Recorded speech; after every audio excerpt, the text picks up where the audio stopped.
Hi guys, and welcome to Boring History Story Relaxing.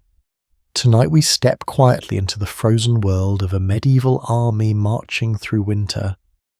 Imagine the ground beneath your boots stiff with frost, the air sharp enough to sting the inside of your nose, and the distant creak of wagons echoing across a silent landscape.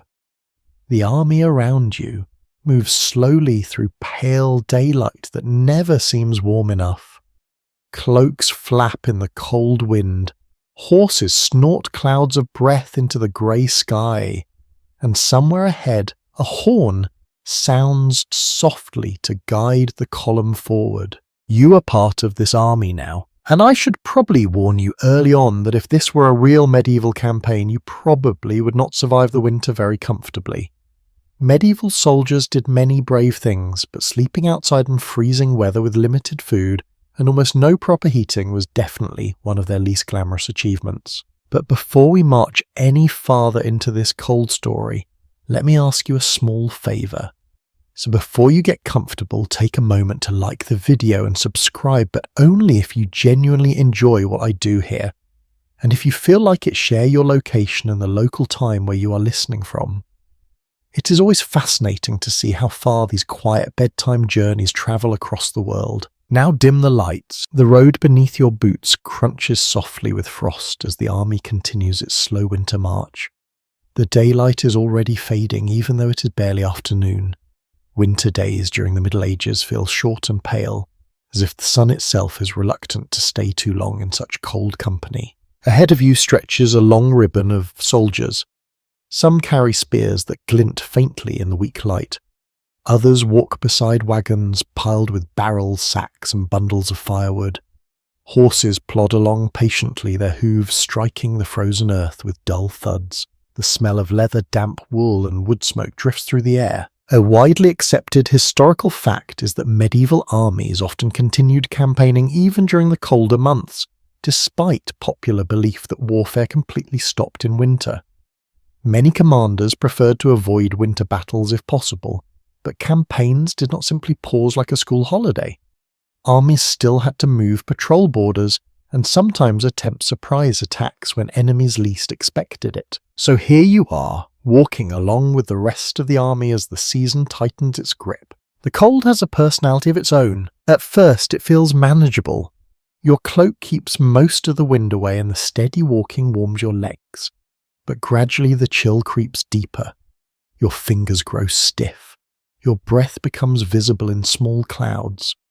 The leather straps across your shoulders feel harder than usual. You glance toward the horizon where the land stretches out under a thin layer of frost. Fields lie empty after the harvest, bare trees rattle softly in the wind. It is quiet in a way that summer battlefields never are. One soldier beside you rubs his hands together and mutters something about finding a fire soon. Another adjusts the fur lining around his hood. Scholars have long debated how well medieval armies truly prepared for winter conditions. Some historians suggest that experienced commanders organised supply wagons filled with cloaks, tents, and preserved food. Others argue that preparation was often chaotic, with soldiers relying mostly on whatever clothing and equipment they personally owned. Either way, you quickly realise that survival depends less on perfect planning and more on stubborn endurance. The army begins to slow. Somewhere ahead, an officer calls out an order, and the long column gradually bends off the road toward a stretch of open ground near a cluster of trees. The signal spreads backward like a quiet ripple. Camp for the night. You feel a small wave of relief. The thought of standing still after hours of marching sounds wonderful. But as the army begins to settle, you also realise something important. Stopping means the cold will finally catch up to you. The moment your feet stop moving, the warmth fades quickly. The air feels sharper. The wind seems to slip through every gap in your cloak. Men begin unloading wagons. Bundles of sticks are tossed into small piles. Someone leads horses toward a patch of ground where they can graze on whatever frozen grass they can find. The camp slowly takes shape. This is not a neat row of tents like in a modern military base. Medieval camps are far more improvisational. Some soldiers carry simple canvas shelters. Others will sleep beneath wagons, beneath cloaks, stretched between spears or sometimes simply under the open sky. You watch as a group nearby begins digging shallow trenches to block the wind. The ground is hard and stubborn, and every strike of the shovel sends small chips of frozen soil flying. A curious little detail recorded in several medieval chronicles mentions that soldiers sometimes slept extremely close together during winter campaigns simply to share body heat. Personal space, which modern people value quite highly, was not really an option when the temperature dropped far below comfortable levels. In other words, tonight's sleeping arrangements will probably be very cozy in the least glamorous sense of the word. The sun continues sinking behind the trees. The sky turns pale orange, then slowly fades toward grey. Frost thickens across the ground as the air grows colder by the minute. You help gather small branches for a fire. The wood crackles softly as someone finally manages to coax a few flames into life. The glow is weak but comforting. A thin ribbon of smoke curls upward into the evening air. Around you the army settles into its nightly rhythm. Boots are loosened. Cloaks are tightened. Horses shuffle quietly nearby. Somewhere in the distance a pot begins to boil over a fire. And for the first time since the march began, the army grows still. Night spreads slowly across the frozen land. The stars appear one by one above the darkening sky. You pull your cloak closer and sit beside the small fire, watching the flames flicker against the faces of other tired soldiers. Tomorrow the march will continue, but tonight the real challenge begins. Because surviving a winter campaign is not about the battles. It's about enduring nights like this one. And as the fire crackles gently and the cold air settles deeper into the camp, you begin to understand just how long a medieval winter night can truly feel. The fire beside you slowly sinks into a steady orange glow as the last colour of sunset fades from the sky. Night arrives quietly in the winter countryside. It does not crash down like a storm. Instead, it creeps across the land, covering the fields and trees with the deep blue darkness that grows thicker with every passing minute. The warmth from the flames reaches your hands, but only barely. Beyond the circle of firelight, the cold waits patiently. You hear the soft shifting of horses somewhere behind the wagons. Their hooves scrape against the frozen ground as they settle into the place for the night. The animals exhale slow clouds of white breath that drift through the darkness like small ghosts. A soldier nearby lowers himself onto a log and groans softly as he stretches his legs. Walking all day through frozen fields has left everyone stiff and quiet. Even the usual chatter of camp life feels muted tonight. You rub your hands together and look around the camp. Small fires now glow across the open field like scattered stars. Some burn brightly, others flicker weakly, where soldiers struggle with damp wood. The wind carries thin threads of smoke through the air, and the scent mixes with leather horse sweat and the faint smell of boiling stew. Many people today imagine medieval warfare as dramatic charges and shining armour under bright sunlight. Yet one well-known historical reality is that much of a soldier's life during campaigns consisted of waiting, marching, and enduring uncomfortable camps in all kinds of weather. And winter, as you are discovering, is particularly unfriendly. The ground beneath you feels like stone. You shift your weight and try to sit on your cloak, but the frost has already seeped into the fabric. Even through thick wool, the cold presses upward into your legs. Across the fire, a soldier carefully unwraps a bundle of food. Inside are several pieces of bread that look more like pale rocks than something meant to be eaten. He taps one against the edge of a wooden bowl, and the dull sound confirms your suspicion. Frozen solid, you watch as he holds the bread close to the fire, patiently waiting for it to soften enough to bite. It is a small moment, but it says a lot about the reality of winter campaigns. According to several surviving military accounts from the Middle Ages, soldiers often carried hard bread or biscuits that could last for weeks without spoiling. In winter conditions, these rations sometimes froze overnight, forcing soldiers to thaw them slowly by the fire, before they could even attempt to chew them. One man jokes quietly that if the enemy ever runs out of weapons, they can simply throw frozen bread at each other. A few tired chuckles pass around the fire. Humour, even slightly miserable humour, seems to be one of the most reliable survival tools in camp. Your attention drifts toward the darker edges of the encampment. There, near the tree line, a handful of soldiers move slowly through the shadows.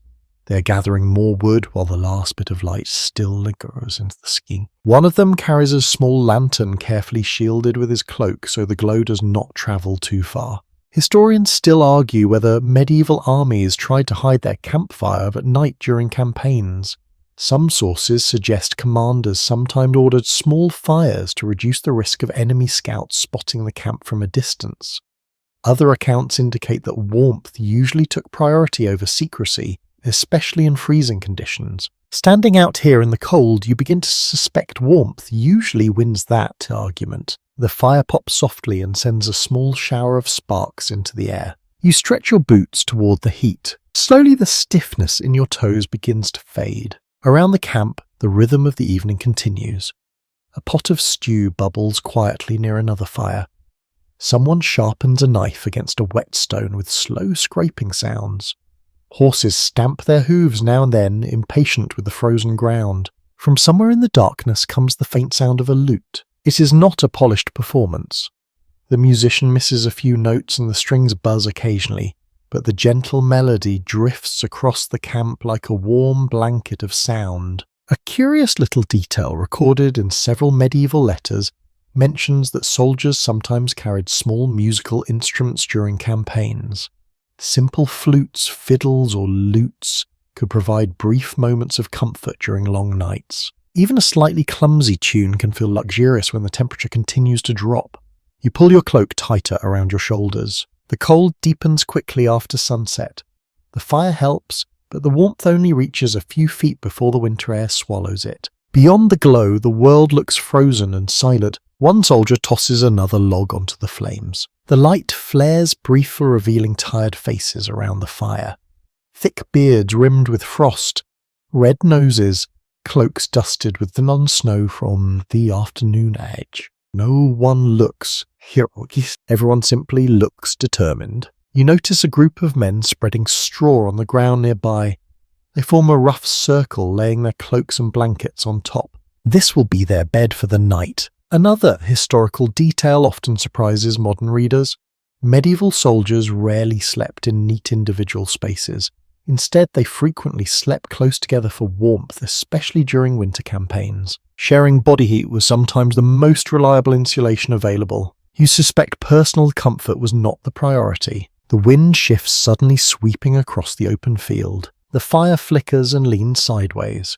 The flames struggle for a moment before recovering. You feel the gust slide beneath your cloak like icy fingers. Winter nights on campaign are long, much longer than anyone expects. Slowly the camp begins settling into quiet.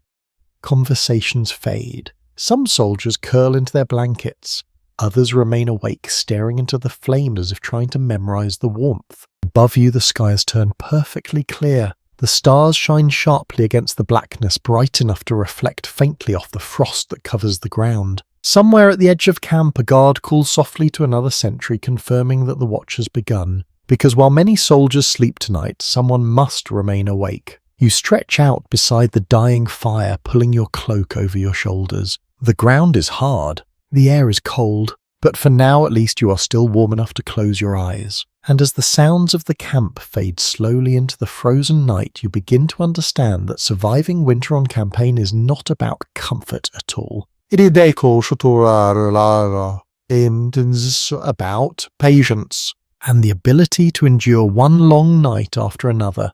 The night deepens slowly around the camp, and at some point between the fading crackle of the fire and the distant shuffle of horses, sleep finally claims you. It is not the deep, comfortable sleep of a warm bed. Instead, it is light and cautious, the kind where every sound seems close enough to wake you. Your eyes open again when the cold finally pushes through your cloak. The fire beside you has collapsed into a bed of faint red embers. Their glow barely reaches your boots.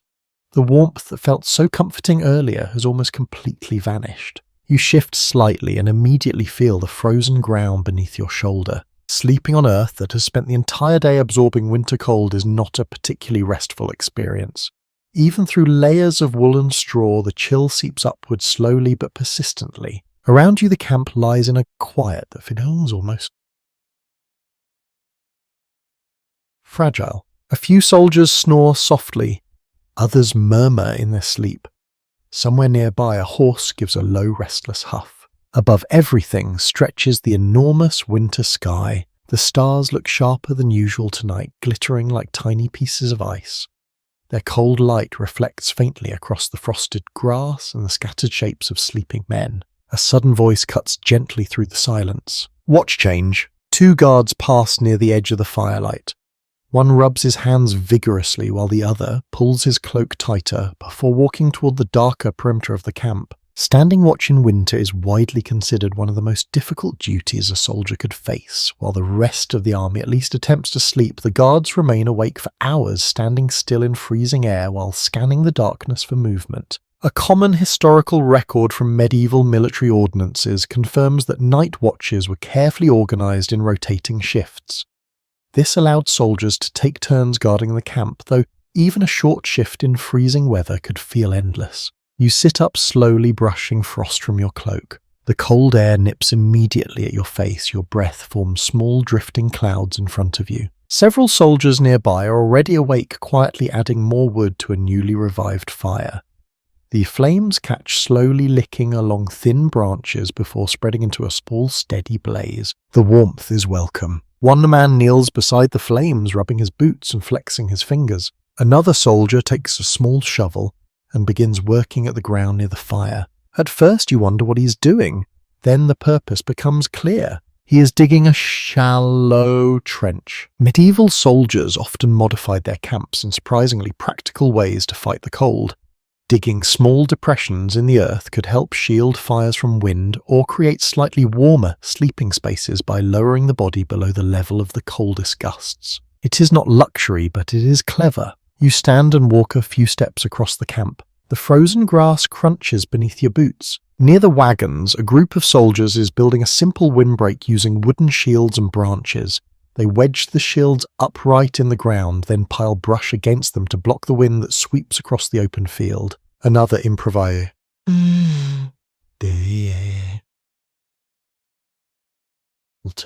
Many people imagine medieval armies carrying neat rows of tents like modern military forces. In reality, only some soldiers had access to proper canvas shelters. Many others relied on whatever materials they could gather nearby to create temporary protection from the elements. Scholars continue debating how organised medieval camps truly were. Some historians believe experienced commanders arranged camps in orderly patterns with assigned areas for different units. Others argue that many camps grew more chaotic, especially during long marches, when exhaustion encouraged soldiers to settle wherever they could find space. Looking around tonight, you suspect the truth probably lies somewhere in between. A few tents stand near the centre of camp, likely reserved for officers or important supplies. Around them spreads a looser scattering of wagon fires and improvised shelters. The whole scene resembles a rough village that appeared suddenly in the darkness. The wind rises again. It moves through the trees with a dry whisper, shaking loose small flurries of frost that drift down like pale dust. You pull your cloak tighter and return toward the fire. Someone has placed a pot above the flames, suspended carefully from a wooden pole. Inside, water slowly begins to warm. A curious detail mentioned in a handful of medieval travel diaries describes soldiers warming stones inside fires before placing them beneath blankets or inside boots to create temporary heat. The stones cooled quickly, but even a short burst of warmth could make the difference between numb toes and tolerable comfort. One soldier beside the fire holds a small rock in the flames with a pair of iron tongs. When it is hot enough, he wraps it in cloth and slips it carefully into his boot. His sigh of relief is immediate. You glance toward the horizon. The night still stretches long ahead. Winter nights during the Middle Ages often lasted 14 hours or more, depending on the region and season. For soldiers sleeping outdoors, those hours could feel far longer than any battle. The camp slowly breathes around you. A horse stamps its hoof. A guard coughs somewhere in the dark. The fire pops quietly as the resin inside the wood bursts with soft snaps. Despite the cold, a strange sense of calm settles over the camp. No one is marching. No one is fighting. For a few hours, survival simply means staying warm enough until morning. You sit beside the fire again, extending your hands toward the flames. The warmth spreads slowly into your fingers. Across the camp, more small shelters take shape as soldiers finish their windbreaks and crawl into blankets. Some lean against wagons, others disappear beneath low makeshift roofs of branches and cloaks. The army has transformed the empty field into a temporary winter village. And though the cold continues to creep through every corner of the camp, the simple act of building these shelters brings a quiet kind of comfort. Because now the army is not just enduring the winter, it is adapting to it. And as the fire burns steadily and the stars continue their silent watch above the frozen land, you begin to realize that surviving winter warfare is less about strength and more about quiet ingenuity. Small tricks, shared warmth, and the stubborn determination to build a little shelter against the cold. You drift in and out of sleep for a while, wrapped in your cloak and the faint warmth that lingers from the fire. The cold has a strange rhythm during the night. It tightens its grip slowly, then loosens slightly whenever someone stirs the embers, and a brief glow of heat spreads outward again. At some point you wake fully, not because of noise, because something warm presses gently against your shoulder. You open your eyes and turn your head slightly. Beside you, only a few steps away, several horses have been tied near the wagons. Their large shapes stand quietly in the darkness, occasionally shifting their weight or swishing their tails. One of them has moved closer during the night, drawn perhaps by the remaining warmth of the fire, or simply by instinct to stay near the cluster of sleeping soldiers. Its breath rises in slow clouds, and suddenly you understand why no one bothered to push the animals farther away. They are warm. In fact, they are surprisingly warm. A well-established historical detail is that war horses were among the most valuable assets in medieval armies. Knights relied heavily on trained horses not only for combat but also for transportation and supply movement. Because of their importance, soldiers often kept horses close to camp and guarded them carefully through the night. But there was also a quieter benefit. Horses produce an enormous amount of body heat. You shift slightly, feeling the faint warmth drifting from the animal's flank. It is not dramatic, but in freezing air every little advantage matters. A soldier nearby notices you looking. He grins faintly and pats the horse's neck. "Best heater in camp," he murmurs. The horse snorts softly as if acknowledging the compliment. Across the camp, a few other soldiers have taken the idea even further. Two of them sleep directly beside another horse wrapped tightly in their cloaks with their backs against the animal's side. It looks awkward. It also looks practical. Some chroniclers describing medieval winter marches mention that soldiers occasionally slept near livestock for warmth, especially when proper tents were scarce. The animals benefited too, since being surrounded by humans and fires helped keep predators and thieves away. It is not exactly a luxury arrangement, but it works. You sit up and stretch carefully. Your joints complain immediately. The cold has a way of stiffening muscles overnight, and it takes a moment before your legs feel fully awake again. Nearby, someone tosses another log onto the fire. The flames leap upward briefly, sending golden light across this camp. For a moment, the entire scene becomes visible. Cloaked figures lying in uneven rows, wagons standing like silent wooden walls, spears planted appear in the frozen soil, and beyond it all the pale shapes of trees standing against the star-filled sky. The wind has calmed slightly. Without the constant gusts, the camp feels almost peaceful. One soldier sits beside the fire, sharpening a dagger with slow, careful movements. The steady scraping sound repeats again and again. Another soldier warms his hands above the flames while quietly humming the same tune you heard earlier from the lute. Little sounds like these become strangely comforting during winter nights. They remind you that the camp is still awake, that life continues moving even in the cold. A curious but lesser-known detail from medieval travel accounts describes soldiers sometimes sharing small personal objects during long campaigns to pass the time.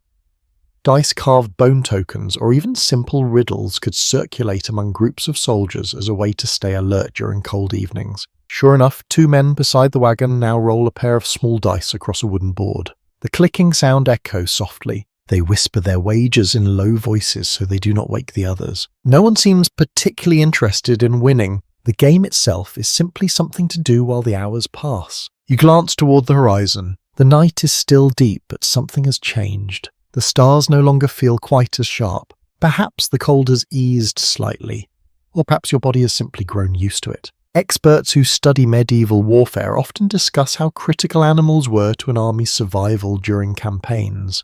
Horses carried knights, hauled supplies, and sometimes even served as a last emergency food source when supplies collapsed. Yet in quieter moments like this, their presence serves another purpose: companionship. The horse beside you lowers its head slowly and nudges the ground, searching for bits of frozen grass beneath the frost. Its steady breathing becomes part of the rhythm of the camp. You lean back against your rolled cloak and watch the fire. The flames dance lazily now, casting slow-moving shadows across the ground. Every few moments a spark rises into the air before vanishing into darkness. Another soldier approaches the fire, rubbing his arms. He crouches down and holds his boots close to the heat. "They say it gets colder tomorrow," he mutters. No one answers. Everyone already knows winter can always become colder. Researchers who analyse medieval campaign records still disagree about how armies managed long winter marches without modern cold weather equipment. Some evidence suggests soldiers relied heavily on layered wool garments and fur cloaks to trap body heat. Other accounts imply that many soldiers simply endured severe discomfort with limited protection. Looking around this camp, you suspect endurance was the more common strategy. The fire continues burning. The dice game continues quietly. The horses stand watch beside the wagons, and slowly, gradually, the camp settles once again into that delicate balance between sleep and wakefulness that defines long winter nights. You pull your cloak a little closer and rest your hands near the warmth of the flames. The horse beside you exhales another cloud of warm breath, and for the moment in this strange frozen world of soldiers, animals, and crackling firelight, the night feels just a little less cold. The fire settles into a steady glow again, its warmth spreading just far enough for Mars to keep the nearest circle of soldiers comfortable. Beyond that small halo of heat, the winter air remains sharp and watchful. You sit quietly for a while, hands extended toward the flames. The horse beside you shifts its weight and gives a slow, contented snort. Its breath drifts upward in thick white clouds that vanish into the darkness above. Across the camp, a few fires burn brighter than others. Some soldiers have gathered generous piles of wood and allowed their flames to climb high. The orange light flickers against wagon wheels and spear shafts, sending long shadows sliding across the frozen ground. But something changes suddenly. A voice rises from the far side of the camp. Not loud, just firm. Keep the fires low. The order travels quietly from soldier to soldier. A few men reach down immediately in bore and nudge their logs deeper into the embers. Flames shrink, bright sparks disappear. Within minutes, the entire camp grows dimmer. At first, it feels strange to deliberately reduce warmth on such a cold night, yet the reason becomes clear as you glance toward the distant hills beyond the trees. In winter, air light travels far. One practical historical reality often noted by military historians is that campfires could reveal the position of an army at surprising distances during clear nights. Enemy scouts might spot the glow from hilltops or forests and quietly report the location of the camp. For commanders trying to avoid surprise attacks, too much firelight could become dangerous. So the army balances warmth with caution. You watch as soldiers carefully rearrange their fires and spreading the coals rather than feeding tall flames. The glow becomes softer, lower, more discreet. The difference is immediate. Where the camp once shimmered with bright firelight, it now rests under a gentle red glow, almost invisible from afar. A soldier across from you rubs his hands and sighs. Warmth or safety, he mutters. No one ever gets both. It is a quiet truth of medieval campaigning. The fire crackles softly as someone adds a few thin sticks rather than a heavy log. Smaller flames mean less light and less smoke. That matters too. Cold winter air can carry the smell of wood smoke for miles across open fields. A careless camp with dozens of roaring fires might announce its presence long before sunrise. You glance toward the darker edge of camp where the guards stand watch. They move slowly along the perimeter, cloaks wrapped tightly around their shoulders. Every few minutes, one pauses to study the horizon. A curious detail appears in several medieval campaign records describing how scouts sometimes climbed trees or nearby hills to search for distant glows from enemy camps. On still winter nights, a cluster of fires could reveal an army even when no sound carried through the cold air. So tonight the soldiers keep their warmth modest. The wind shifts again, sliding across the camp with a soft sigh. Without tall flames, the cold feels slightly closer. You tuck your hands beneath your arms and lean nearer to the embers. Across the fire, 2 soldiers crouch beside a small iron pan balanced on stones. Inside, a thin mixture of grain and water simmers slowly. The smell drifts gently through the air. Simple food, but warm food. An established fact from medieval military supply lists is that many armies carried sacks of barley, oats, or dried peas during long campaigns. These ingredients could be boiled into basic stews that provided steady energy, even when fresh food was scarce. Tonight's meal looks humble, yet the steam rising from the pot feels luxurious in the freezing air. One soldier lifts the pan carefully and begins dividing the contents into wooden bowls. The thick porridge glows faintly in the dim firelight. You accept your portion gratefully. The warmth spreads through your fingers as you hold the bowl. You take a slow bite. It tastes plain, perhaps even slightly smoky from the fire, but the heat travels down into your chest and settles there like a small burning coal. Comfort! Even a modest meal feels remarkable during a winter campaign. Nearby, someone quietly tells a short story about a soldier who once tried to cook frozen fish directly on his shield because the ground was too icy to build a proper fire pit. Apparently the shield warped from the heat. The fish burned, and the soldier spent the rest of the march explaining why his equipment smelled like smoke and trout. A few muffled laughs drift around the fire. Odd little tales like this circulate constantly during campaigns. They become part entertainment and part cautionary lesson. Scholars who examine medieval camp culture often note that storytelling played an important role in maintaining morale. Even small humorous anecdotes could lighten the mood during difficult conditions. You scrape the last bit of porridge from the bowl and set it beside the fire to warm slightly. The heat seeps slowly into your hands again. The camp has grown quieter now. Many soldiers have finally drifted into deeper sleep. Only the occasional cough or shifting blanket breaks the silence. Without bright flames, the sky above appears even clearer. Thousands of stars stretch across the darkness. Their pale light reflects faintly across the frost that coats the field. One of the guards walks past your fire and pauses for a moment. He glances toward the distant hills, then down at the low-glowing embers. "Good," he says softly. "Hard to see from far away." You nod, though you suspect the remark was meant more for reassurance than conversation. The guard continues on his slow patrol. The horses remain calm beside the wagon. The fires burn low but steady, and the entire camp settles into a quiet balance between warmth and concealment. You lean slightly closer to the embers, careful not to disturb them too much. Just enough heat reaches your cloak to keep the chill from settling too deeply. Out here in the frozen dark, every small choice matters. How high the fire burns, where the windbreak stands, how close the soldiers sleep together. Each decision becomes a part of the quiet science of surviving winter warfare. And as the dim glow of the campfires flickers gently beneath the endless winter sky, the army waits patiently for the long night to continue its slow passage toward morning. The camp grows quieter still as the night deepens, the small fires glowing like patient red eyes scattered across the frozen field. Most soldiers now sleep wrapped tightly in cloaks and blankets, their bodies curled against the cold ground. You remain awake for a moment longer, watching the faint movement of embers. The warmth is gentle but fragile. If the fire fades completely, the cold will return very quickly. You pull your cloak closer around your shoulders. It is heavy wool, slightly rough against your neck and faintly scented with smoke from many previous nights beside fires like this one. Clothing, you are beginning to realize, is the true armor against winter. One firmly documented fact about medieval life is that wool was the dominant fabric used across Europe during the Middle Ages.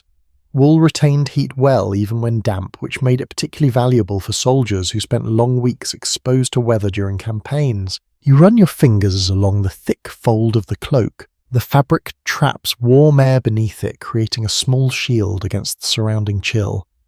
Without it, the cold would bite far more aggressively. Nearby, another soldier adjusts the fur lining around his hood. The soft pelt catches the firelight briefly, revealing its pale colour. Fur garments were especially prized during winter marches. Wealthier knights sometimes wore cloaks lined with fox, wolf, or sheep fur, while ordinary soldiers relied on whatever animal skins they could obtain or afford. Either way, the principle remains simple. Layers meant survival. You shift your boots closer to the embers. A pair of thick wool socks wraps your feet through the outer leather still feels stiff with frost. Medieval boots were usually made from sturdy leather, which offered decent protection against wind but very little insulation against frozen ground. This explains why many soldiers slept with their cloaks wrapped, not only around their bodies, but also around their feet. Warm toes were a precious luxury. Across the fire, one soldier carefully unwraps his cloak and reveals another garment beneath it. It looks like a padded jacket stitched with rows of thick cloth. This type of garment appears frequently in medieval records.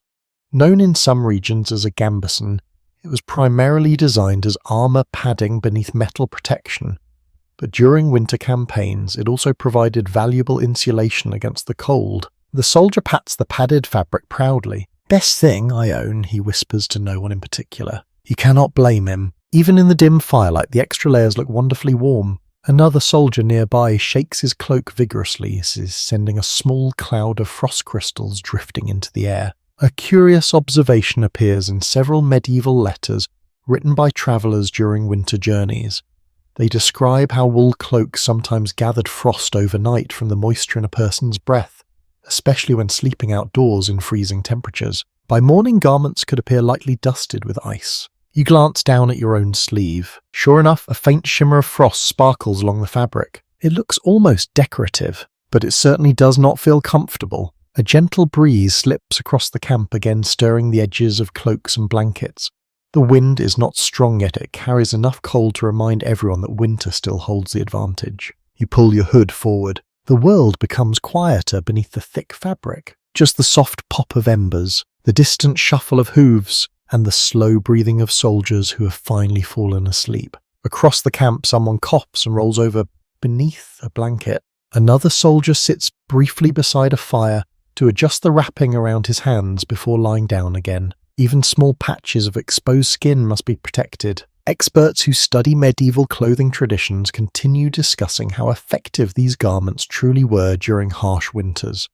Some evidence suggests that layered wool fur and linen could provide surprising warmth. Other interpretations propose that many soldiers still suffered heavily from the cold despite these precautions. Looking around this camp, the truth seems somewhere in the middle. The clothing helps, but winter still finds its way in. The fire settles into a deeper bed of coals. You gently push a stick into the embers, careful not to send sparks flying too high into the air.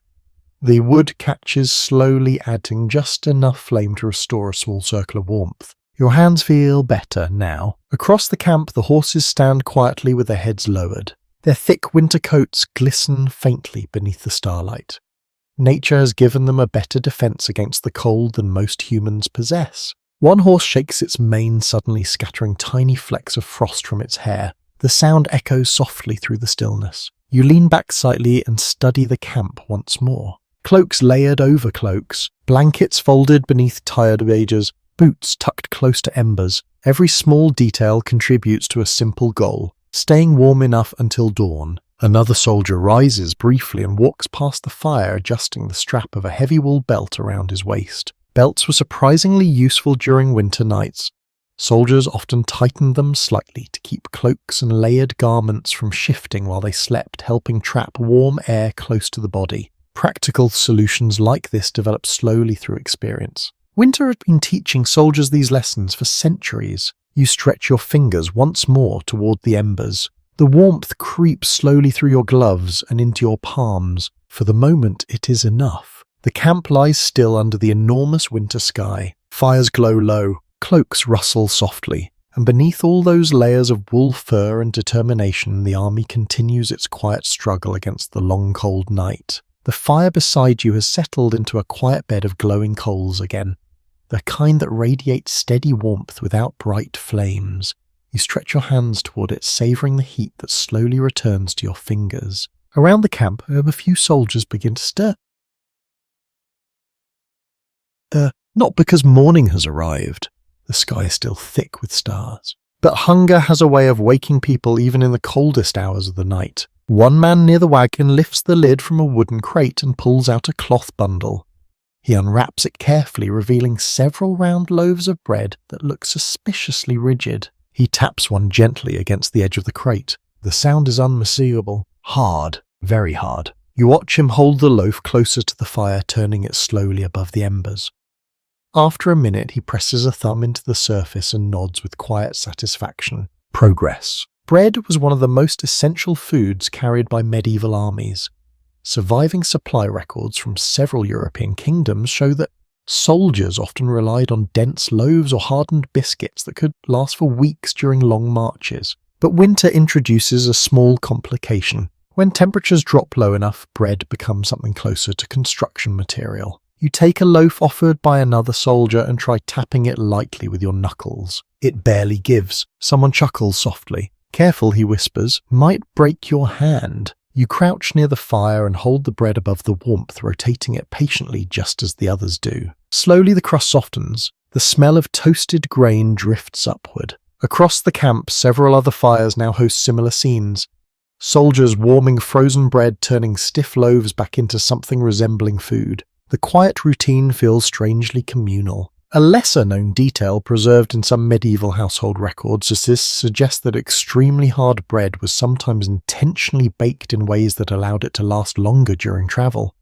These durable loaves could be dipped in soup, wine, or water to soften them before eating. Tonight the fire performs the same task. You break off a piece and take a careful bite. The inside is still slightly firm, but it tastes warm and comforting compared to the cold air around you. Nearby, another soldier removes a small pouch from his belt and shakes a few dried peas into a pot. The peas rattle against the metal with a hollow sound. Food on campaign rarely looked impressive, yet it kept armies moving. Grain-dried vegetables, salted meat and cheese form the backbone of many medieval military diets. Fresh ingredients were rare luxuries during long marches. The pot begins to simmer slowly as someone adds a ladle of water from a leather flask. Steam rises immediately. You lean slightly closer, letting the warmth brush your face. For a moment, the entire camp smells faintly of cooking grain and wood smoke. It is a comforting scent. Across the fire, a soldier rubs his jaw and examines another loaf of bread with mild suspicion. "I swear this one is harder than the castle walls we're marching toward," he mutters. The remark draws a few quiet laughs. Odd comparisons like this appear frequently in the letters and chronicles left behind by medieval travellers. Complaints about hard rations, dull weather, and uncomfortable roads were common themes in personal accounts. People in the past, it seems, enjoyed grumbling about their food just as much as people today. The wind brushes gently across the field again. Your cloak shifts slightly as the air moves, but the fire keeps the chill manageable. Nearby, one soldier drops a piece of bread into the simmering pot, letting it soak until it swells and softens. This simple trick turns tough bread into a thick stew. Military cooks likely use similar methods throughout history. Turning stale or hardened bread into soup ingredients helped stretch supplies and reduce waste during campaigns. You take another bite of your warmed loaf. This time it breaks easily. The heat from the fire has done its work. Across the camp, a small argument begins quietly between two soldiers debating whether adding salt improves winter stew or ruins it. Neither side appears ready to surrender the point. Food discussions have a way of becoming surprisingly serious when everyone is hungry. Meanwhile, the horses remain calm beside the wagons. One lowers its head and nudges a sack of grain with hopeful curiosity before a soldier gently pushes it away. Even animals must follow ration schedules. Researchers studying medieval military logistics often point out that feeding horses was sometimes more difficult than feeding soldiers. War horses required large quantities of grain and hay, which could become scarce during long winter marches. An army that could not feed its horses quickly lost its mobility. The soldier guarding the grain sacks pats the horse's neck reassuringly before securing the rope again. The animal exhales a slow cloud of breath and settles back into quiet patience. Your attention returns to the fire. The pot now bubbles softly as the mixture of peas and bread thickens. Someone passes you a small wooden spoon. You take a careful sip. The stew tastes simple, earthy, and wonderfully warm. It spreads heat through your chest and into your shoulders. For a moment, the cold feels distant. Around the fire, soldiers eat slowly and quietly, savouring the warmth of the food as much as the flavour itself. Above the camp, the sky remains brilliantly clear. The stars shimmer across the frozen darkness, like scattered grains of silver. The night still has many hours left, but with warm bread in your hands and a small pot of stew simmering beside the fire, the winter camp feels just a little more welcoming. Out here in the quiet company of soldiers, horses and glowing embers, even the simplest meal becomes part of the art of surviving the cold. The last of the warm stew disappears from the pot, and the small circle of soldiers around the fire slowly settles back into a quieter rhythm. A few men stretch their legs towards the embers. Others pull their cloaks tighter and lower themselves back onto their blankets. The fire glows steadily now. It's no longer bright enough to throw large shadows across the camp, but it produces a gentle warmth that keeps the cold from becoming unbearable. You glance down at your equipment resting beside you. Your sword lies across your cloak. Your helmet sits near your boots. Your shield leans against the wagon wheel behind you. In daylight, armor often appears impressive. Polished metal reflects sunlight, and soldiers wearing it can look almost heroic. But winter changes the relationship between a soldier and his armor. One widely recognized historical reality is that metal armor conducts cold extremely well. During freezing conditions, steel surfaces can become painfully cold to the touch, especially if they remain exposed overnight. You reach toward your helmet and tap it lightly with your knuckles. The metal feels like ice. Even through gloves, you can sense the chill radiating from it. Several soldiers nearby have taken the precaution of wrapping parts of their armor in cloth. One man carefully folds a spare strip of wool around the grip of his sword. Another tucks his gauntlets inside his cloak to keep them from stiffening too much. It's a small but sensible strategy. Leather straps, buckles, and padding can behave very differently in freezing weather. Across the fire, a soldier lifts his shield and studies the leather binding around its edge. He flexes it slightly, listening to the faint creak of the material. Leather becomes stubborn in the cold. Sometimes it stiffens enough to crack if bent too sharply. The soldier warms the strap briefly near the embers before tightening it again. Military equipment in the Middle Ages relied heavily on natural materials, such as leatherwood and cloth. These materials performed well in many conditions, but could become less reliable during severe cold. Winter forced soldiers to treat their gear with extra care. You slide your gloves along the length of your sword blade, feeling the metal through the fabric. The blade itself remains smooth, but the handle has grown slightly rigid. If the leather grip froze completely, it could become difficult to hold properly during combat. One soldier beside the fire begins rubbing oil along the surface of his helmet with a small cloth. This simple maintenance helps prevent rust and keeps the metal from growing too brittle in harsh weather. Routine care like this formed an essential part of medieval military life.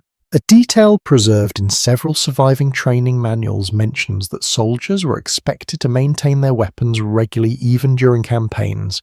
A poorly cared for weapon could fail at the worst possible moment. You watch the man finish polishing his helmet before placing it carefully beside him again. The faint glow of the fire reflects across the curved metal surface. For a moment it looks almost warm, but you know better. A sudden snap breaks the quiet. Another soldier nearby has tried to tighten a frozen strap on his shield. The leather splits slightly. He sighs and shakes his head. Moments like this were not unusual during winter campaigns. Equipment failures happened more often when materials stiffened in the cold. The soldier shrugs and begins tying the strap with a short piece of cord instead. Improvisation was a valuable skill. Across the camp, someone lifts a spear and tests the shaft by bending it gently. Wood also reacts to temperature changes. Extreme cold can make it more brittle, though seasoned hardwood often held up surprisingly well during winter marches. Armies depended on thousands of wooden spear shafts, wagon frames, and tool handles. If too many of these failed, the army's ability to fight or move could quickly deteriorate. You stretch your legs and shift closer to the fire again. The warmth reaches your boots slowly. One soldier lifts his helmet and places it briefly near the embers, just long enough to remove the worst of the chill before setting it back down. Another wraps his sword blade loosely in cloth to prevent frost from settling along its surface overnight. Small protective habits develop naturally when soldiers spend long periods outdoors in winter. An unusual anecdote recorded in a few medieval travel accounts describes soldiers sometimes warming the hilts of their weapons near fires before battle to avoid the shock of grabbing freezing metal during combat. Whether this was common practice or simply a few clever individuals is difficult to know, but the idea certainly sounds reasonable. You imagine trying to grip an icy sword handle with numb fingers. Not ideal. The fire crackles softly as another stick shifts in the embers. Sparks rise and fade into the night. Around you, the camp continues its slow rhythm of maintenance and rest. Some soldiers check their gear carefully.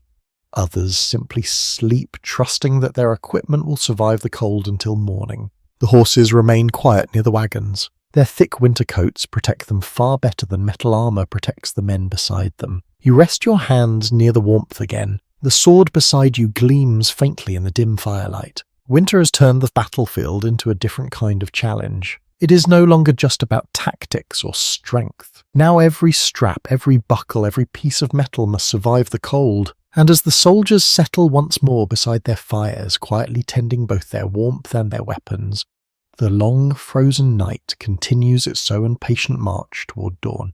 The fire continues its quiet work beside you, the embers shifting slowly as small sticks collapse into glowing charcoal. The warmth they offer is gentle and steady, though the cold air never completely retreats. You stretch your legs and glance toward the darker edge of the camp. The guards are still there. You can just make out their shapes moving slowly along the perimeter, cloaks wrapped tightly around their shoulders as they patrol between the scattered fires and the tree line. Standing guard in winter might be the hardest task of all. While most soldiers lie wrapped in blankets, the sentries must remain upright and alert for hours. Walking slowly back and forth becomes the only reliable way to keep the blood moving through stiff legs. One guard approaches the fire briefly. He does not sit. Instead, he holds his hands toward the warmth for a moment before continuing his slow patrol. Even a few seconds of heat can help. Historical military ordinances from several medieval kingdoms confirm that night watches were carefully structured. Soldiers were typically divided into shifts so that no one had to remain awake for the entire night. Even so, each shift could still last several hours. During winter, those hours could feel endless. The guard's boots crunch softly against the frozen ground as he disappears back into the shadows. You pull your cloak tighter and listen. The night carries sounds very differently in cold weather. Every small noise travels farther. A horse snorts near the wagons. A soldier coughs somewhere beyond the fires. And from the far edge of the field comes the faint rhythmic crunch of another sentry pacing along his route. You imagine standing there yourself, watching the darkness, feeling the cold settle deeper into your bones with every passing minute. To stay awake, guards often relied on constant movement.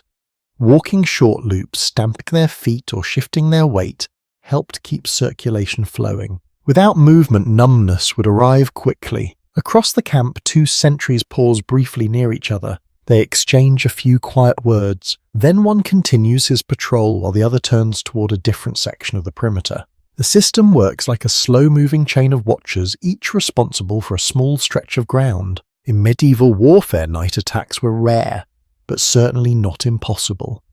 Armies feared surprise raids from enemy scouts, bandits, or rival forces moving under cover of darkness. Because of this, maintaining an alert watch throughout the night was essential. You glance toward the distant hills again. Nothing moves there, just the dark outline of trees against the starlit sky. A faint breeze drifts across the camp. The fire flickers slightly but holds steady. One soldier beside you rolls over in his blanket and mutters something unintelligible before settling again into sleep. Not everyone wakes easily in the cold. Another soldier sits up briefly, rubbing his face with stiff hands.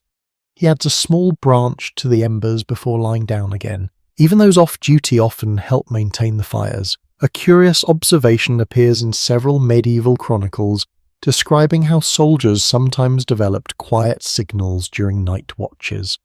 A soft whistle, a short knock on a shield, or a whispered phrase could alert nearby guards without disturbing the entire camp.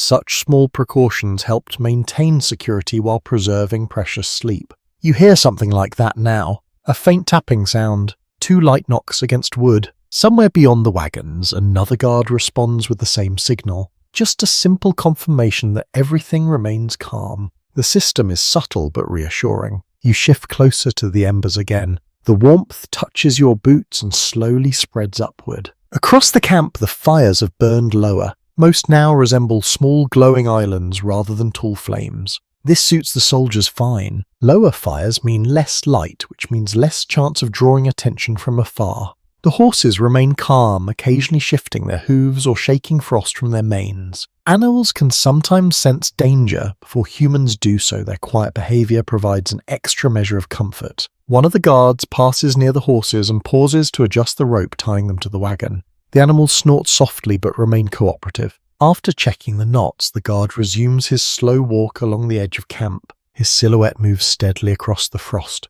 Step, crunch. Step, crunch. The rhythm continues for several misalties before fading into the distance. You lean back slightly and watch the ski. The stars remain brilliant above the camp, though you notice a faint pale band along the far horizon. It might be your imagination, or perhaps the very first hint that the night has begun its long retreat toward morning. Still, many hours remain. The cold has not yet loosened its grip. You rub your hands together again and extend them toward the embers. The warmth returns, however. Around you the camp breathes quietly. Soldiers sleep, guards patrol. Fires glow softly beneath the endless winter ski. And somewhere out in the dark fields beyond the trees, the frozen world waits patiently for dawn. The faint glow along the horizon you noticed earlier fades again, leaving the sky dark and full of stars. Dawn is still far away. Winter nights have a habit of teasing you with hope long before the sun actually returns. You settle back onto your cloak and stretch one leg slowly. Your muscles protest immediately. Sleeping on frozen ground is not particularly kind to the human body. Even with layers of straw and cloth beneath you, the cold from the earth creeps upward through the night. By the time you wake, your shoulders feel stiff and your hips feel as though they have been pressed against stone. Across the fire, another soldier sits up and rolls his neck carefully from side to side. Feels like I slept on a pile of shields, he murmurs. You suspect he's not exaggerating. Most medieval soldiers slept directly on the ground during campaigns. Tents existed, of course, but many infantrymen simply wrapped themselves in cloaks or blankets and rested wherever space allowed. A number of medieval military accounts mention that soldiers often gathered straw, dry leaves, or even pine branches to create a thin insulating layer beneath their sleeping places. Tonight you are fortunate. Someone earlier scattered a modest bed of straw near the fire. It has flattened under the weight of several sleepers, but it still provides a small barrier between your body and the frozen soil. You shift slightly, trying to find a more comfortable position. The straw rustles softly. Nearby, a soldier curls deeper into his blanket, tucking his chin beneath the edge of his cloak to trap warm air near his face. It is a simple technique, and a necessary one. Human bodies lose heat quickly when exposed to cold air during sleep. Covering the head and neck helps slow that loss. Another man pulls his boots off and places them beneath his cloak. You watch this with curiosity. Boots left outside in freezing air can become stiff as boards by morning.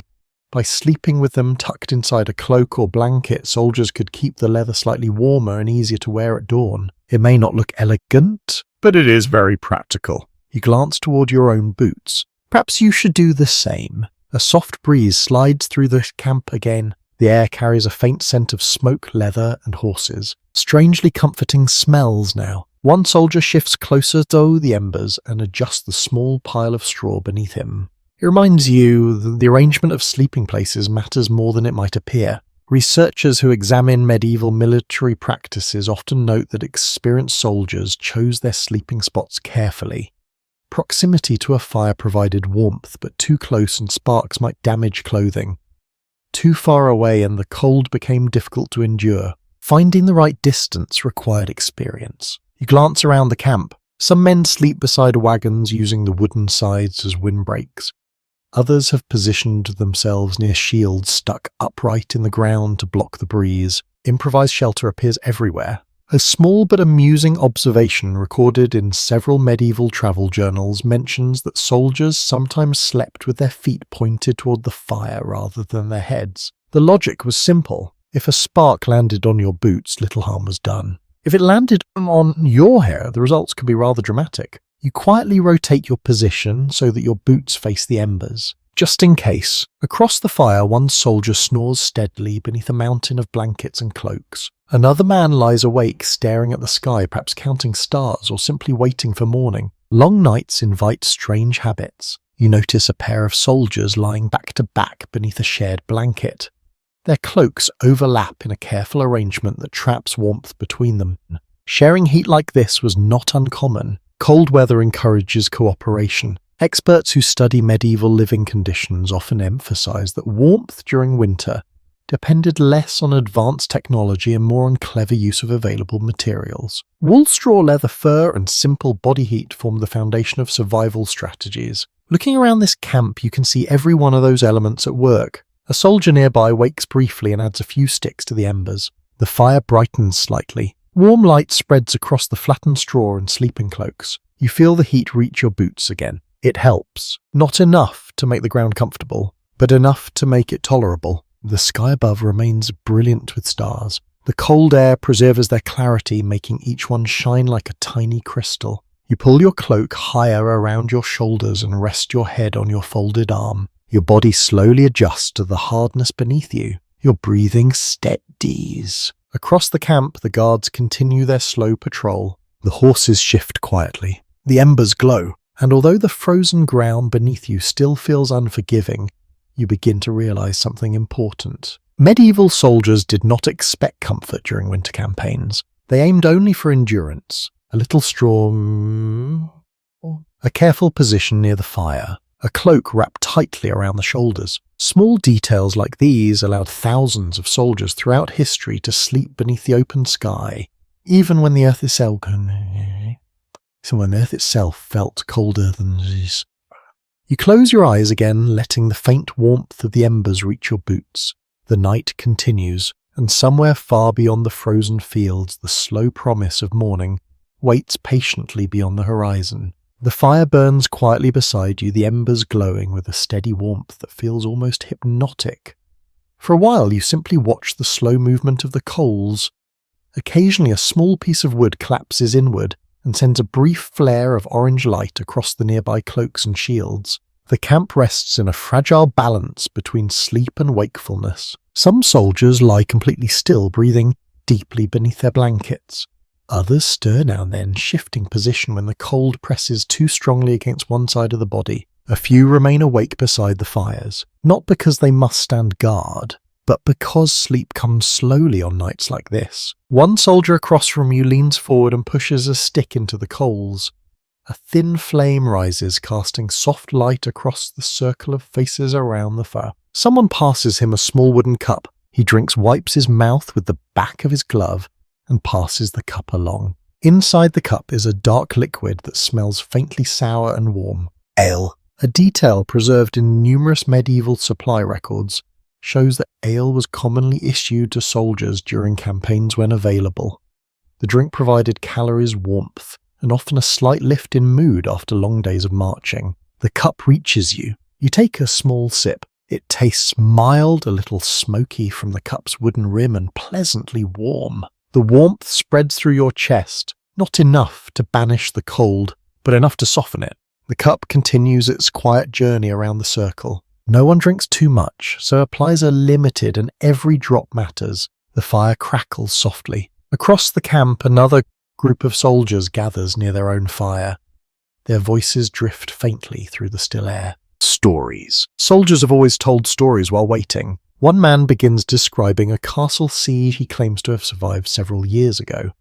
According to his version of events, the defenders tried to scare the attackers by launching barrels of burning pitch down the walls. Whether the story is entirely accurate is another matter. Listeners nod politely anyway. In medieval camps, stories served several purposes. They passed time-built camaraderie, and sometimes exaggerated personal bravery just enough to keep spirits high. You notice another soldier smiling faintly as he listens. Even if the details grow slightly taller, with every telling, the stories still carry pieces of truth. Across the fire, someone pokes the embers again. The glow brightens. A pot of water now sits warming gently above the coals. Steam curls upward into the cold night. The smell of heated iron and damp wood fills the air. In historical letters written by medieval travellers, references occasionally appear describing soldiers warming water at night to thaw frozen fingers or prepare simple drinks before dawn marches. Hot liquid was one of the few reliable comforts during winter campaigns. You hold your hands near the steam rising from the pot. The heat feels wonderful against your skin. Across the camp, the lute you heard earlier begins playing again. The melody is slow and careful, each note drifting softly through the quiet field. Music carries differently in cold air. The sound seems clearer somehow, as if the winter sky itself listens. A lesser-known detail found in a few medieval chronicles mentions that musicians sometimes accompanied armies, especially when nobles travelled with their retinues. Even ordinary soldiers occasionally carried simple instruments. The music tonight is gentle, no loud singing, just a calm pattern of notes rising and falling like slow breathing. It blends perfectly with the crackling of fires and the quiet shifting of cloaks. You notice one soldier staring into the flames with a thoughtful expression. Perhaps the music has carried his thoughts home for a moment. Long campaigns often separated soldiers from their villages for months at a time. Winter nights gave them plenty of time to remember. The tune fades after a few minutes. The lute player rests his hands and leans back against a wagon wheel. Silence returns gradually. One soldier yawns. Another curls deeper into his blanket. The cup of ale has finished its round and now rests beside the fire. Only the soft whisper of the wind and the occasional pop of embers remain. You stretch slightly and settle your cloak more comfortably around your shoulders. The warmth from the fire continues reaching your boots. It is not strong, but it is steady. Across the camp, a guard walks past with slow, careful steps, checking the line of sleeping soldiers before continuing his patrol. Everything remains peaceful. The horses stand quietly beside the wagon. The fires glow softly. The stars still fill the sky above the frozen land. And in this quiet winter camp, surrounded by murmured stories, fading music, and the gentle warmth of shared fires, the army waits patiently for the long night to pass. The music fades and the quiet that follows seems even deeper than before. The camp now rests under a wide winter sky, where the stars burn steadily above the frosted field. The fire beside you has softened into a slow-breathing glow. Every so often a small piece of wood cracks and shifts, sending a quick spark drifting upward before it disappears. You lean closer to the warmth and stretch your fingers toward the embers. The night still has many hours left. Across the camp, a few soldiers remain awake, sitting with their backs against wagons or shields. Their silhouettes look dark and still against the faint red light of the fires. Winter campaigns were unpredictable in more ways than one. One widely accepted historical observation is that armies often had to keep moving even during harsh weather because supplies were limited. Remaining in one place too long could exhaust nearby food sources or make an army vulnerable to surprise attacks. So even though the camp now feels calm, everyone knows that a sudden order could arrive at any moment. And winter weather is rarely patient. A distant gust of wind sweeps across the open land. You hear it before you feel it. It begins as a low whisper among the trees beyond the camp. Then it grows stronger as it moves across the frozen field. The breeze reaches the camp in a long breath of cold air that rattles cloaks and stirs loose straw. The fire flickers but holds. You pull your cloak tighter around your shoulders. The guard nearest the tree line turns his head toward the wind and squints into the darkness. Something in the air has changed. A faint swirl of white drifts across the firelight. Snow, just a few flakes at first. They fall slowly, almost lazily, landing on cloaks and wagon boards before melting into tiny drops. But winter rarely begins with drama. It usually begins with quiet hints like this. One soldier beside the fire lifts his hand and watches a snowflake settle briefly on his glove. Well, he murmurs softly, that answers tomorrow's question. Light snow during winter campaigns could transform conditions quickly. A thin layer might seem harmless, but if the snowfall continued through the night, the ground could become slippery and slow an army's movement by morning. Even a few inches of fresh snow made marching more difficult for both soldiers and horses. You watch as the flakes continue drifting downward. The wind carries them gently across the camp. They sparkle briefly in the firelight before disappearing into darkness. A few soldiers wake and glance upward, noticing the snow. One man brushes a light dusting from his cloak. Another pulls his hood further over his head and returns to sleep without much concern. Experienced soldiers learn not to worry about every change in the weather. Winter always brings surprises. Near the wagons, one of the guards walks slowly along the rope line where the horses are tied. He checks the knots again and pats one horse's neck before continuing his patrol. Snow collecting on saddle leather or equipment could cause problems if it melted and froze again overnight. Small checks like this help prevent trouble later. You shift your position slightly, letting the warmth of the embers reach your boots again. The falling snow softens the entire camp. The sounds grow quieter. Footsteps seem muffled. Even the distant movement of the guards becomes harder to hear. A small observation mentioned in a few medieval chronicles describes how snowfall sometimes made night patrols both easier and more difficult. Fresh snow could reveal footprints from intruders, but it could also silence approaching enemies. Both possibilities linger in the back of every guard's mind. The snow continues falling lightly. Soon a thin white dust covers the ground around the fires. One soldier rises briefly and shakes the snow from his cloak before sitting closer to the embers. Another soldier pulls a wagon tarp slightly forward to create a small roof against the flakes. Improvisation once again. Throughout history, armies on campaign constantly adjusted their camps to deal with changing weather. Even small alterations in wind or snowfall required quick solutions. You brush a few snowflakes from your sleeve. They melt instantly against the warm wool. The fire crackles softly. Above the camp, the sky has grown slightly hazy as thin clouds drift across the stars. The wind settles again, leaving the snow to fall quietly in the still air. You lean back against your rolled cloak and watch the flakes drift downward. Each one glows briefly as it passes through the firelight. Around you, the soldiers remain calm. Some sleep, some watch the snow, some simply rest beside the warmth of the fires. This is winter on campaign. No dramatism battles. No triumphant marches. Just patience, cold ground, falling snow, and the quiet determination of an army waiting together beneath the slow-turning sky. You pull your cloak a little tighter and settle closer to the embers. The snow continues drifting across the frozen field, and the long night carries on toward whatever weather the morning will bring. The snow continues to fall in a slow, patient drift across the camp. At first it seemed delicate, just a scattering of flakes dancing briefly through the firelight. But over time the ground begins to change. A thin white layer spreads across the flattened grass, softening the rough edges of wagon tracks and footprints. You brush a small patch from your sleeve. The wool underneath remains warm enough that the flakes melt instantly. Across the camp, some soldiers shift in their sleep as the snow collects lightly on their cloaks. Others pull their coverings higher without even waking fully. Winter camps develop a quiet resilience like this. Soldiers adapt to small changes without much fuss. Near the wagon, a lantern flickers briefly as someone moves beneath a canvas cover. You hear the faint clatter of wooden bowls and metal spoons. The camp followers are awake. Not everyone travelling with a medieval army carried weapons. Alongside soldiers marched a wide collection of cooks, traders, blacksmiths, and sometimes even families. These people handled many of the everyday tasks that kept the army functioning. One commonly recognised detail from medieval campaign records is that armies were rarely composed of soldiers alone. The moving community behind the fighting forces could be almost as large as the army itself. You watch as a woman wrapped in a thick cloak steps carefully from beneath the wagon cover.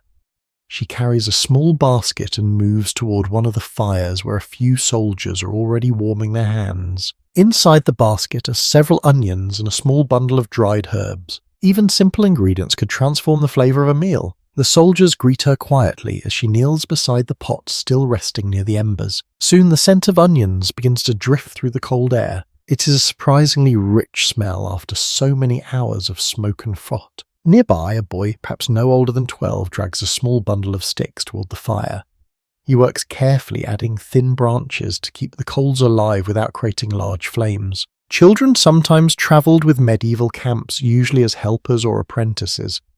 Some assisted cooks or wagon drivers, while others learned trades such as metalwork or horse care. It was not an easy life, but for many families following the army offered steady work. You notice one of the soldiers handing the boy a small piece of bread as thanks for the firewood. The boy grins and disappears back toward the wagons. Across the field, another camp follower adjusts a cloth covering over a stack of supply sacks. The snow has begun to collect along the top and she brushes it away carefully before it becomes too heavy. Food supplies were among the most important resources an army possessed. Grain, salt, dried meat and vegetables needed protection from weather whenever possible. Scholars examining medieval logistics continue to discuss how difficult it was to feed large armies during extended campaigns. Some records suggest that well-organised supply systems existed in certain regions, while others indicate that armies often relied heavily on local resources gathered along the march. Either way, the people managing food supplies played a crucial role in keeping soldiers alive. The pot near your fire begins bubbling again. The onions have softened, and the smell of herbs now joins the steam rising from the stew. One soldier leans closer and inhales deeply. "Smells like a king's kitchen," he jokes softly. The cook raises an eyebrow. "Then you must be a very poor king." A few quiet chuckles ripple around the fire. Moments like this bring warmth that has nothing to do with the fire. Across the camp, a blacksmith's small travel forge sits beneath a protective cover. The forge is not burning tonight, but the tools arranged beside it remind you that equipment repairs happen regularly during long campaigns. A wandering blacksmith could fix broken buckles, damaged horseshoes, or bent spearheads. Without those skills, the army would quickly lose its ability to move or fight effectively. A curious little note appears in several medieval diaries describing how camp followers sometimes ran small informal markets inside large encampments. Soldiers might trade spare clothing, dice, knives, or bits of food in exchange for repairs or services. Even during military campaigns, a small economy continued moving quietly among the tents and wagons. The stew pot bubbles gently. Steam curls upward into the falling snow. You take a small bowl offered by the cook and wrap your hands around it. The warmth seeps into your fingers again. Across the camp, the horses shift under their growing dusting of snow. Their thick coats protect them well, and they seem untroubled by the cold. One of the wagon drivers walks along the rope line, checking each animal carefully. Horses required constant attention during winter travel. Ice could form in their hooves, and a heavy snow sometimes made grazing difficult. A good driver watched them closely. You sip the stew slowly. The onions add a surprising sweetness to the broth. The snow continues falling quietly. Around the fires, soldiers and camp followers move together through the familiar routines of night. Cooking, checking supplies, feeding animals, keeping embers alive. This small community functions almost like a travelling village. And although the cold night presses steadily around the camp, the shared work and quiet cooperation create a warmth that no cloak alone could provide. You settle back beside the fire bowl, empty and hands warm again. The snow drifts softly across the frozen field. And within the circle of wagons and embers, the medieval army rests while its hidden helpers quietly keep the camp alive. The snow has settled into a gentle rhythm now. Flakes drift steadily from the dark sky and gather in quiet layers along the edges of cloaks, wagon boards, and the flattened grass of the camp. The ground that once looked rough and uneven now appears softer, almost peaceful beneath its thin white blanket. You sit near the fire and watch the flakes melt when they land too close to the warmth. The embers glow steadily. Every so often, someone adds a narrow branch just enough to keep the heat alive without creating tall flames. Across the camp, more soldiers begin adjusting their sleeping arrangements. The falling snow encourages people to move close together. A group of men near the wagon shifts their blankets into a tighter cluster.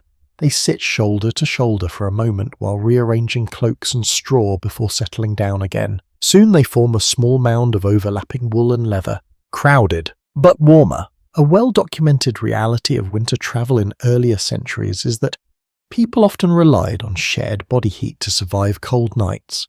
Even today, mountaineers use similar strategies when shelter is limited. In medieval camps, the approach was simple. Sleep close, share warmth. Ignore the lack of personal space. You notice one soldier lifting a canvas sheet between two spears, forming a low roof above the group. Snow gathers along the fabric but slides gently off the edges. Another soldier wedges a shield against the windward side of the shelter. The result is a crude but effective tent. Improvised shelters like this appeared frequently during long campaigns.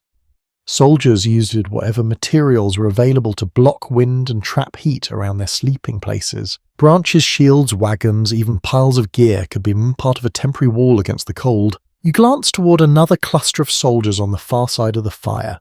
Their arrangement looks even more crowded. 5 men share a single wool blanket layered over several cloaks.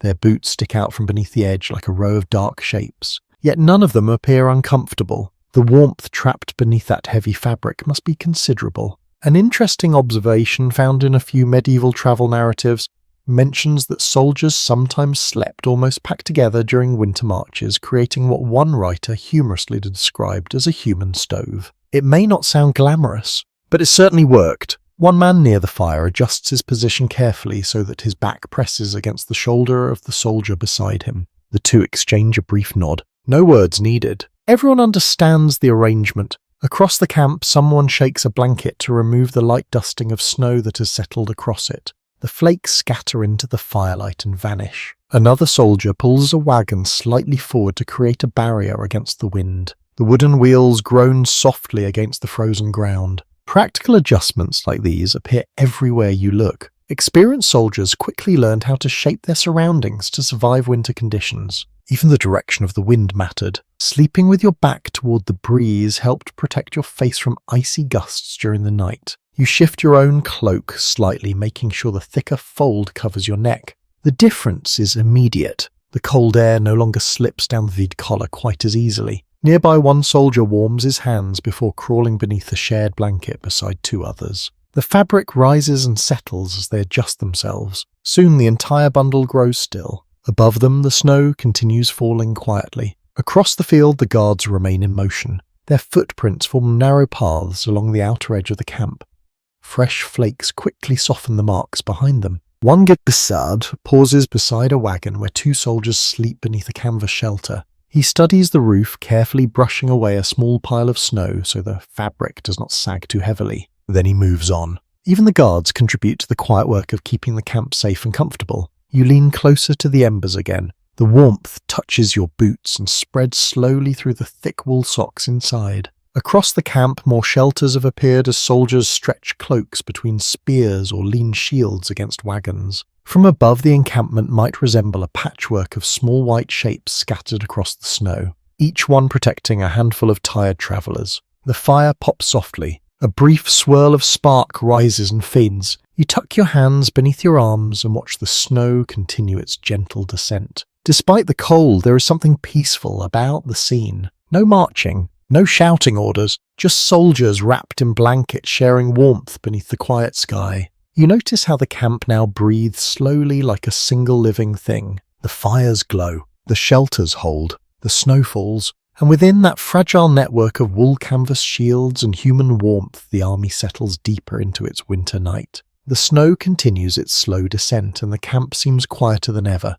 The fires glow softly beneath thin veils of drifting flakes, and the small shelters you noticed earlier now look like gentle mounds of wool and canvas across the white ground. You shift slightly beside the embers and stretch your fingers again. The warmth returns slowly like a cautious visitor. Around you the soldiers sleep in heavy layers of cloaks and blankets, though a few remain awake. One man rubs his hands together and blows warm breath across his fingertips. Even with gloves and wool wrappings, fingers and toes often suffer most during winter nights. Cold reaches them quickly. A practical truth known to soldiers throughout history is that the body protects its vital organs first when temperatures drop. Blood flows toward the core, leaving hands, feet, ears and noses more vulnerable to freezing air. You notice one soldier carefully massaging his toes through his boots. Another soldier lifts his hands close to the embers, flexing each finger slowly. These small movements help restore circulation. In winter camps like this, soldiers developed quiet habits to protect themselves from frostbite. A few feet away, a man unwraps a strip of cloth from around his neck and rewraps it carefully around his ears. The thick wool forms a makeshift hood beneath his helmet. It may not look elegant, but it shields the skin from the biting air. Several medieval travel diaries describe soldiers wrapping spare cloth around exposed skin during winter marches. Linen strips, wool scarves, and bits of fur could all serve as simple protection against the cold wind. Improvisation was essential. You glance toward the horses again. Their breath drifts steadily into the air. One of the animals stamps its hoof lightly and lowers its head. Even animals must protect themselves from cold. You return your attention to the fire. The embers glow brightly beneath a layer of ash, producing a steady warmth without much flame. A soldier across from you holds his boots carefully above the heat for a few seconds before pulling them back. He repeats the motion several times. Drying moisture from boots help prevent freezing during the night. Wet leather stiffened quickly in cold air, making it uncomfortable or even painful to wear in the morning. Nearby, another soldier rubs his hands vigorously before placing them inside his sleeves. Tucking hands beneath the arms was a simple but effective way to conserve heat. You follow his example. Your fingers warm more quickly when shielded from the air. Across the camp, a man wakes suddenly and begins slapping his arms against his sides. The quick motion creates soft thumping sounds in the quiet night. He continues for a few seconds before settling back into his blankets. The brief exercise has restored warmth to his limbs. Winter nights often required this kind of movement. Remaining completely still for too long allowed the cold to creep deeper into muscles and joints. A curious detail appears in several medieval military accounts describing soldiers rubbing snow across numb fingers to stimulate circulation. The method sounds strange to modern ears, but the friction could help revive sensation in cold skin. You watch as one soldier scoops a small handful of snow and presses it briefly against his glove before rubbing his hands together.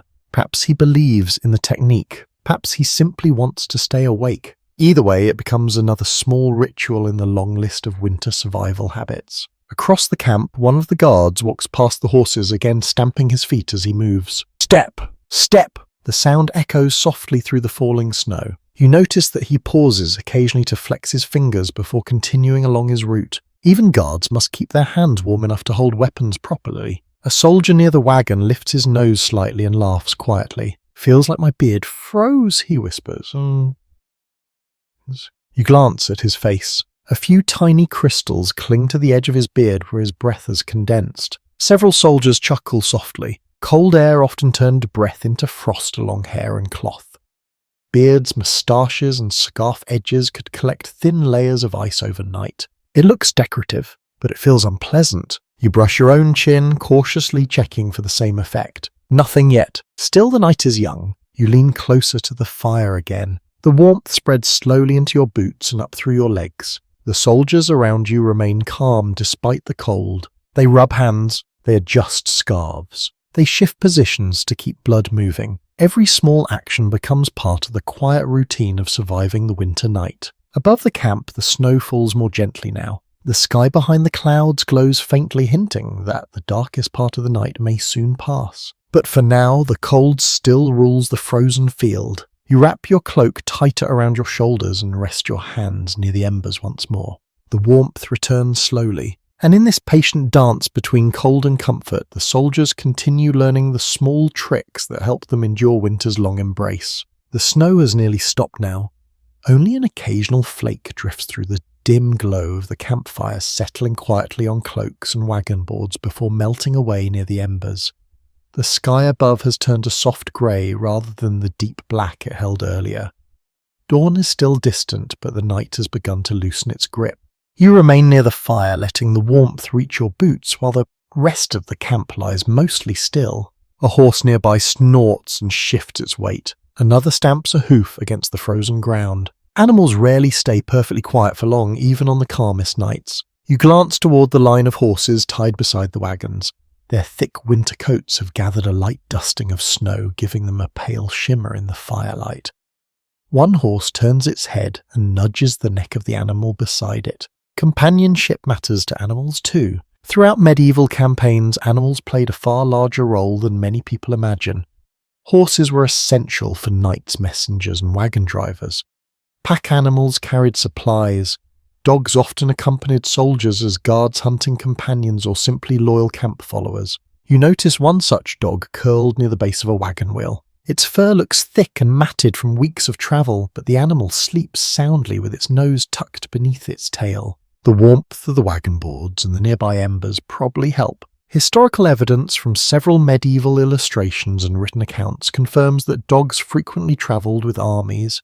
They helped protect supplies, warned of approaching strangers, and sometimes joined soldiers on hunting trips during long campaigns. The dog lifts its head, briefly, ears twitching as if it has heard something in the distance. After a moment it sighs and lowers its head again. False alarm. Across the camp, one soldier wakes and tosses a small scrap of food towards another dog wandering between the fires. The animal catches the piece quickly and trots away with quiet satisfaction. Even in disciplined military camps, animals found ways to share in the army's supplies. You notice another movement near the horses. A young stable hand steps carefully along the rope line, brushing snow from the animals' backs with a small bundle of straw. This simple action helps prevent snow from melting into the fur and creating icy patches later. The horses accept the attention calmly. One lowers its head and nudges the boy's shoulder as he works. The boy laughs quietly. Care for animals was an important responsibility during winter campaigns.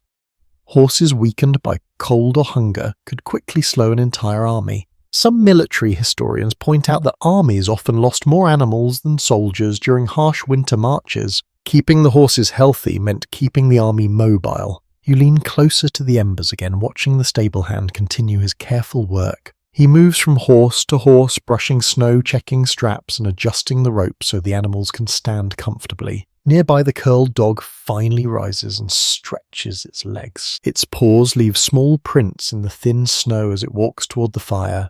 The animal circles once before, settling beside the warmth.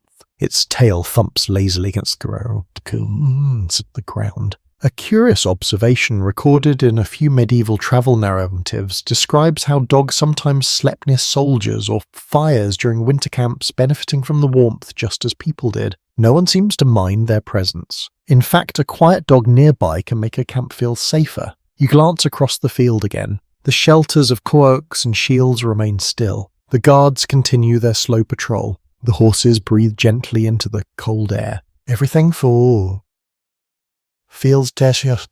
poor.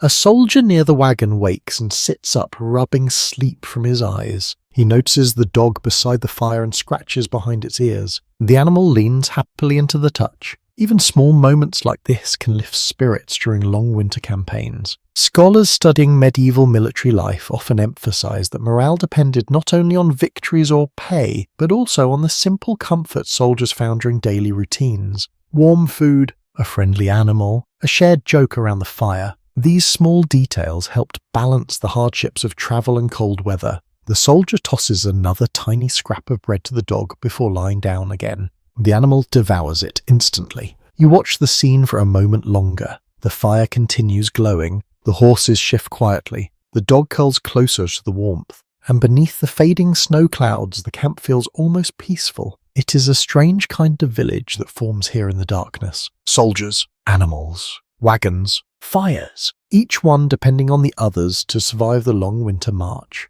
You stretch your legs again and pull your cloak higher around your shoulders. The embers crackle softly. The night continues drifting toward morning. And in this quiet circle of warmth and companionship, the medieval army rests beneath the patient sky while the animals of the camp stand watch alongside them. The snow clouds continue thinning above the camp, leaving patches of clear sky where a few bright stars still linger. The fires burn low now, their glow steady but subdued. Most soldiers sleep deeply beneath their blankets, though a few figures remain awake near the warmth. You sit quietly beside the embers, feeling the heat rise gently against your boots. Across the fire, a soldier lifts the lid from the pot that has rested there for much of the night. A faint puff of steam escapes into the cold air. He stirs the contents slowly with a wooden spoon. The smell of warm broth drifts outward again. Cooking during winter nights required patience. Flames had to remain small to avoid revealing the camp's position. Yet the food still needed enough heat to soften grains and dried vegetables. This careful balance shaped much of the nightly routine. One detail preserved in medieval household records shows that soldiers frequently relied on one-pot meals during campaigns. Stews allowed cooks to combine many small ingredients into a single filling dish that could feed several people at once. Barley dried peas, bits of meat and vegetables often simmered together for hours. You lean slightly closer as the cook ladles the thick mixture into several wooden bowls. The steam feels wonderful against your face. A soldier beside you accepts a bowl and blows gently across the surface before taking a cautious sip. He closes his eyes for a moment. Warm food has a powerful effect on a cold body. Another soldier breaks a piece of bread into the stew, letting it soak until the crust softens. The bread absorbs the broth, quickly swelling into a soft mass that makes the meal more filling. Across the camp, a similar scene unfolds near other fires. Small groups of soldiers wake briefly to warm their hands and share whatever food remains in the pots. The quiet clinking of wooden spoons echoes faintly across the snowy field. The sound feels oddly comforting. In many medieval camps, cooking responsibilities rotated among groups of soldiers. While dedicated cooks sometimes travelled with the army, ordinary soldiers often prepared their own meals using whatever ingredients were available. This shared work helped maintain order in camp life. You wrap your hands around a bowl offered by the cook. The warmth seeps through the wood into your fingers. You take a slow sip. The broth tastes rich and earthy with the sweetness of onions and the soft texture of barley. Simple ingredients, yet deeply satisfying. Nearby, another soldier adds a small pinch of salt from a pouch tied at his belt. Salt was one of the most valuable seasonings available during medieval travel. It preserved meat-improved flavour and helped maintain energy during long marches. The soldier nods approvingly after tasting his stew. Across the fire, a man jokes quietly that the pot might contain more snow than barley by now. No one seems too concerned. The heat alone makes the meal worthwhile. A lesser-known observation found in several medieval travel diaries mentions that soldiers sometimes warmed stones in the fire and dropped them briefly into cooking pots to raise the temperature of the stew without increasing the size of the flames. You notice one soldier holding a smooth stone near the embers. He lifts it carefully with a cloth and lowers it into the pot. The broth bubbles slightly more vigorously. Perhaps the old trick still works. The dog you saw earlier wanders back toward the fire nose, twitching as the smell of stew fills the air. One soldier laughs softly and tosses the animal a small scrap of soaked bread. The dog catches it eagerly before retreating to a warm patch near the wagon. Nearby, the horses remain calm. Their breath rises steadily into the cold night while the stable hand continues checking their ropes. Even animals seem to appreciate the faint smell of cooking food. You sip the stew slowly. Each swallow spreads warmth deeper into your chest. Across the camp, more soldiers now stir from sleep, drawn by the smell of food and the soft glow of the fires. The camp comes alive again, though only slightly. No loud voices, no shouting. Just quiet movement as tired men warm themselves before settling back beneath their blankets. Researchers who study medieval military life often emphasize that routine played a major role in maintaining order during campaigns. Even in difficult conditions, familiar tasks such as cooking and eating created a sense of normal life. Tonight, the stew pot serves that purpose. The bowl in your hand slowly empties. The warmth remains. You place the wooden spoon back beside the pot and lean closer to the embers again. The fire crackles softly. Steam drifts upward into the fading snow clouds. Around you, the soldiers finish their meal and settle once more into their blankets. The night continues its slow journey toward dawn, and in the quiet glow of shared fires and steaming stew, the medieval army finds another small measure of comfort in the long, frozen hours of winter. The stew pot grows quiet again as the last bowls are scraped clean and set beside the fire.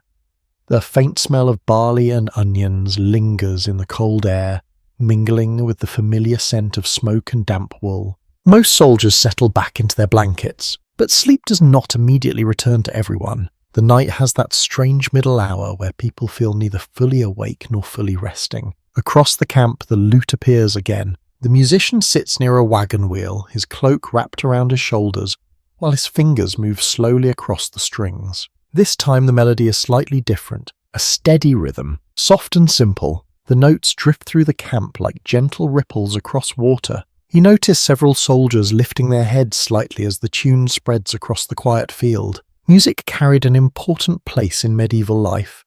Songs helped people remember stories, celebrate victories, and sometimes simply pass the time during long journeys. Armies were no exception. Many soldiers knew popular ballads or marching songs that could be shared around the fire. Tonight the musician keeps the volume low, letting the melody float gently through the cold air. One soldier begins tapping his fingers lightly against a wooden bowl in time with the rhythm. Another hums along quietly beneath his breath. Soon a few voices join the melody, not loudly, just enough to follow the tune. The song itself sounds old, perhaps a familiar village ballad about travellers on a long road. You cannot hear every word, but the pattern is easy to follow. A repeating chorus. Simple verses. Music like this required no special skill to enjoy. In several medieval chronicles, references appear describing soldiers singing together during marches or evenings in camp. Songs helped maintain morale and gave soldiers something to focus on besides the discomfort of travel. The sound tonight feels calm rather than energetic, perfect for the quiet hour before dawn. You lean closer to the embers and listen. The fire adds its own rhythm to the music. Small pops and crackles weave between the notes of the lute. Across the camp, one soldier lifts his head and adds a deeper voice to the chorus. Another man chuckles quietly when he forgets part of the verse. The song continues anyway. A curious detail recorded in a few medieval letters describes how soldiers sometimes changed the lyrics of familiar songs to include humorous references to their commanders, their food, or the terrible weather they endured. Improvised verses could turn a simple tune into a playful commentary on camp life. Perhaps something similar is happening here. You hear a few quiet laughs between lines of the song. Even the guards at the edge of camp seem to pause briefly to listen. The melody reaches them faintly through the still air. The horses remain calm beside the wagons. One flicks its ears as the music drifts past. Another shifts slightly but settles again. Animals often grew accustomed to human sounds during long campaigns. The dog near the wagon lifts its head and listens as well, though it seems more interested in the warmth of the fire than the performance. The song moves through another verse. The rhythm remains steady. A few soldiers gently clap their hands together once or twice at the end of each chorus. Not loudly, just enough to mark the beat. Music in winter camp served more than entertainment. It helped mark time. The night feels less endless when measured in songs. You notice that the sky above has grown slightly paler. The stars still shine, but their brightness has softened, behind thin clouds drifting across the horizon. Dawn may still be distant, yet the night has begun to shift. The final chorus of the song arrives. Several voices join together for the closing line. The sound fades slowly into the quiet field. The lute player lets the last note linger before lowering his hands. A few soldiers murmur soft thanks. Others simply nod. The musician smiles and tucks the instrument carefully beneath his cloak. The camp returns to silence, but the silence feels warmer now. Shared music leaves a gentle echo in the air. You stretch your legs and pull your cloak closer around your shoulders. The embers glow softly beside you. Across the camp, soldiers settle once again into their blankets. The guards resume their slow patrols. The horses breathe quietly in the cold, and above the snow-dusted field, the fading stars watch over a medieval army that has found a brief moment of comfort in song while the long winter night continues its steady march toward morning. The final note of the lute fades gently into the night and the camp slowly returns to its quiet rhythm.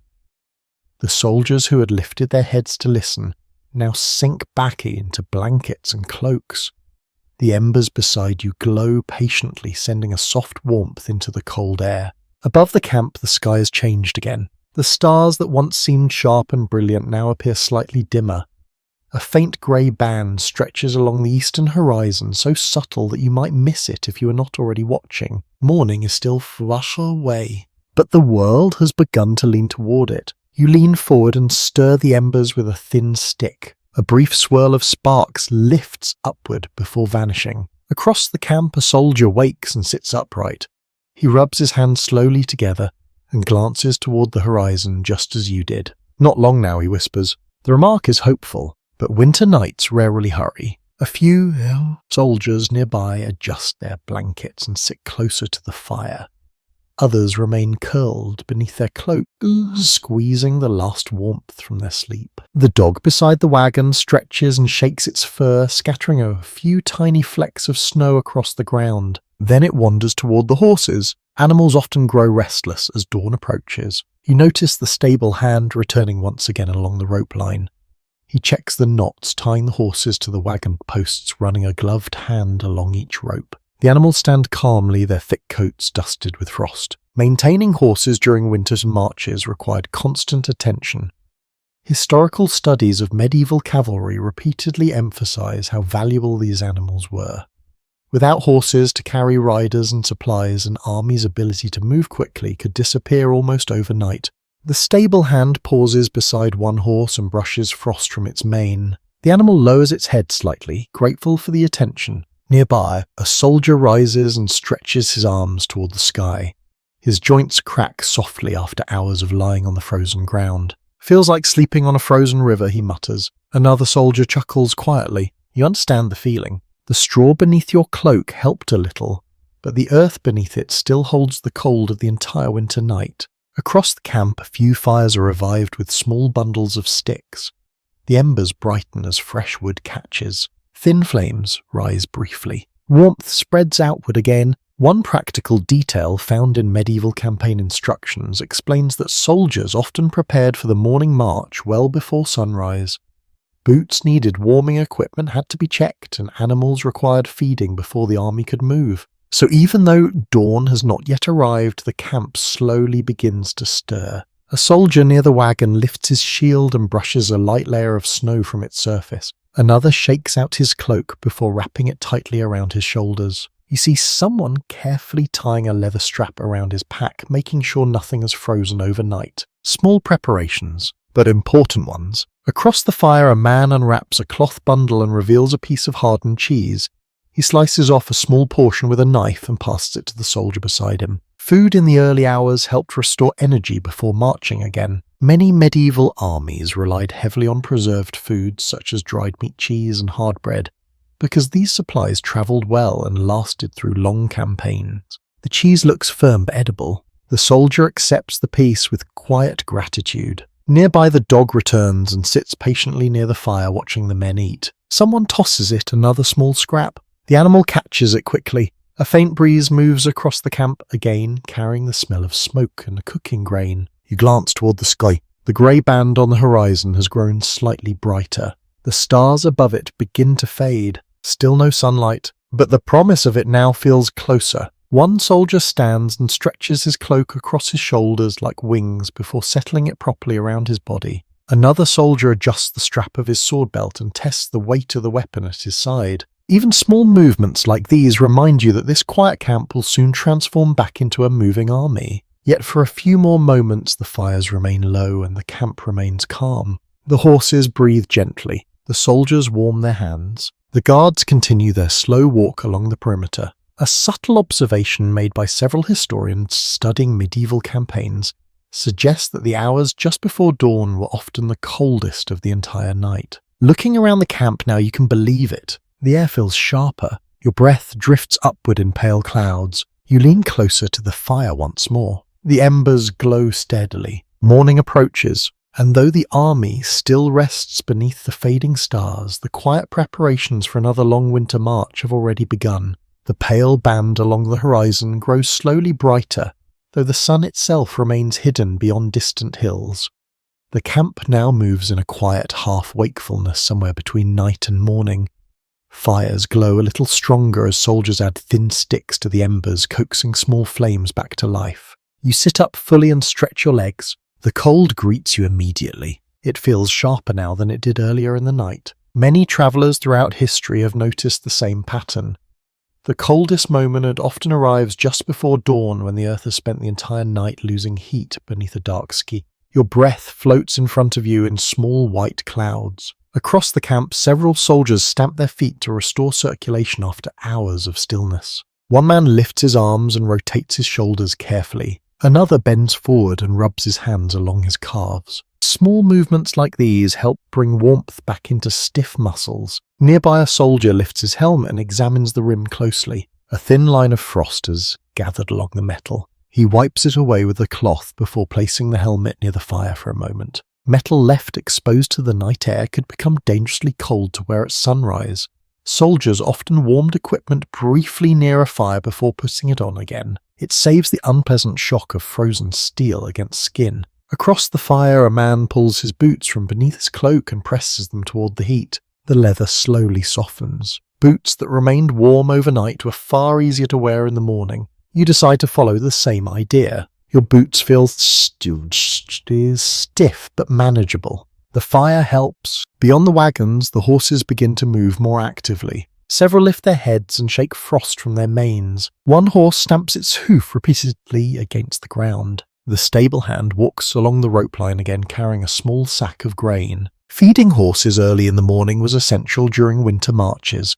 Horses required significant energy to pull wagons and carry riders through snow or frozen fields. Without proper feeding, they could weaken quickly. The stable hand pours small portions of grain into shallow troughs. The horses lower their heads eagerly. Across the camp, a soldier lifts a wooden bucket from beside a wagon and walks toward the stream that runs beyond the trees. Water sources often became partially frozen overnight during winter campaigns. Soldiers had to break through thin layers of ice before filling buckets for cooking and washing. The man returns a few minutes later with water sloshing gently inside the bucket. Steam rises faintly as he pours some of it into the pot above the fire. Warm water would soon become tea broth or simple hot drink. You glance toward the horizon again. The grey band has widened. The stars above it fade one by one. Morning continues its slow arrival. A soldier nearby lifts his cloak and shakes loose the snow that gathered overnight. The flakes scatter across the ground like pale dust. Another soldier folds his blanket carefully and ties it to the top of his pack.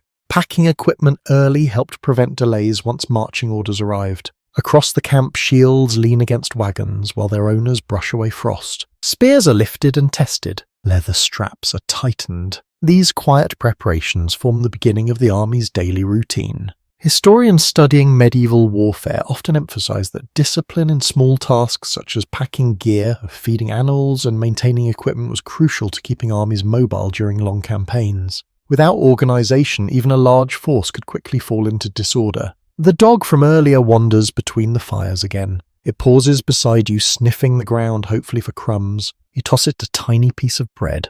The animal catches it eagerly before trotting off toward the wagons. Across the camp, the guards who stood watch during the night finally gather near one of the fires. They hold their hands toward the warmth, while another group of soldiers prepares to take their place. The rotation continues even during the early morning. Caution never completely disappears. You rub your hands together and lean closer to the fire once more.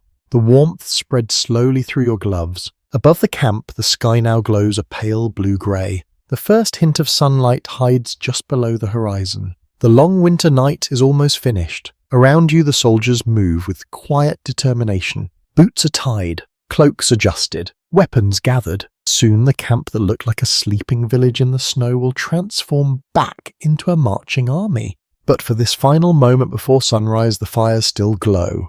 The horses still eat, and the frozen field holds the last quiet breath of night. The pale glow of morning spreads gradually across the horizon, though the sun still hides beyond the distant hills. The camp now stirs with more certainty. Blankets are folded, cloaks are shaken free of snow, fires grow slightly brighter as soldiers coax new warmth from the embers. You rise slowly and stamp your feet against the frozen ground. The movement sends a welcome pulse of warmth through your legs. Across the camp, soldiers move between wagons and shelters, gathering equipment that was scattered carefully before sleep. Spears are lifted from the snow, shields are brushed clean. Helmets are warmed briefly near the fire before being placed back on tired heads. Even with the coming daylight, the cold still clings stubbornly to the air. The stable hand continues feeding the horses, while another soldier carries a bucket of water along the rope line. The animals drink eagerly, their breath mixing with steam rising from the water. A horse tosses its head and shakes frost from its mane. It seems ready to move. But the army does not prepare to march just yet. Today the army remains in place. You notice several soldiers walking beyond the wagons toward a low ridge in the distance.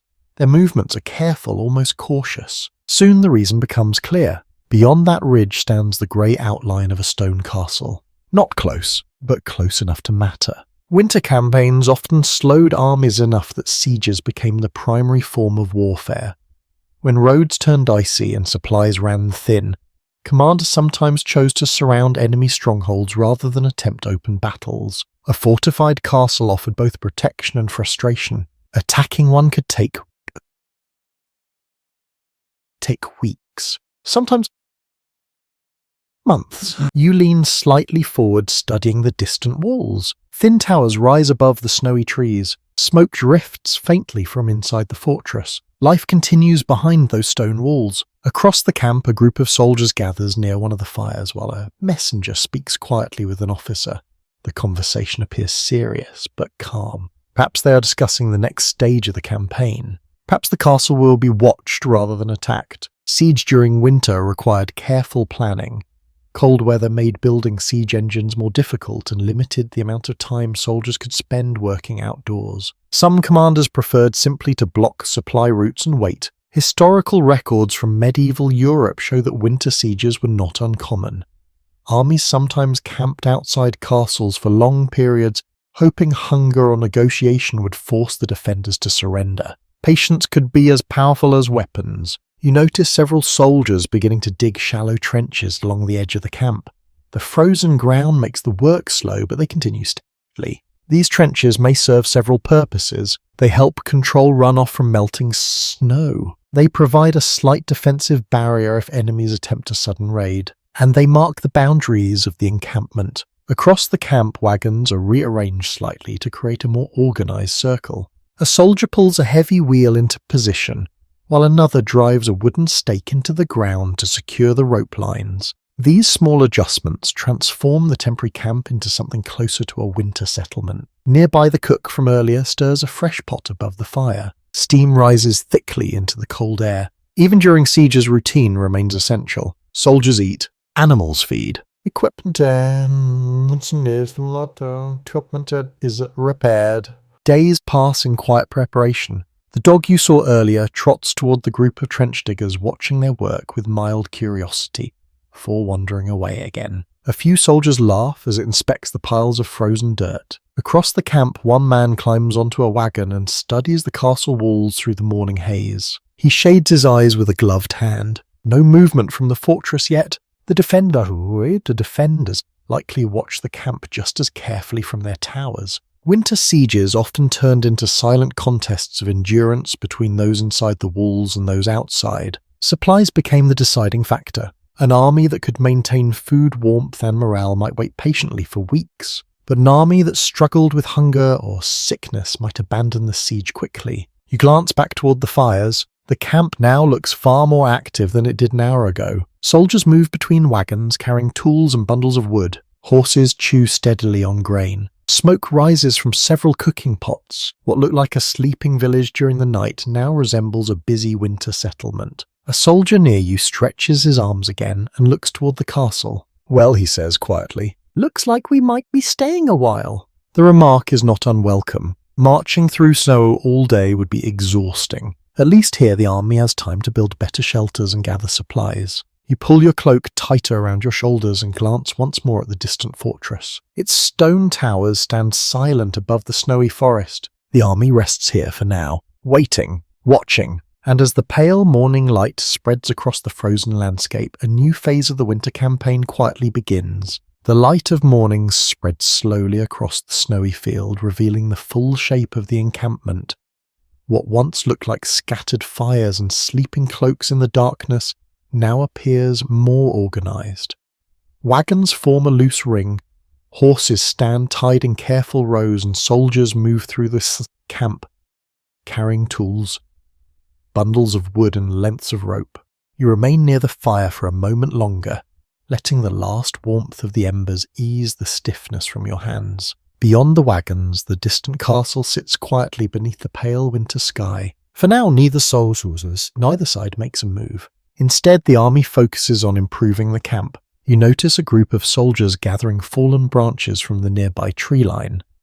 They drag the wood back toward the center of camp, where several others have already begun stacking it beside a wagon. Fuel will be essential if the army plans to remain here. Firewood provides warmth, cooking heat, and light during the long nights. Armies throughout the medieval period depended heavily on nearby forest to supply this constant demand for wood.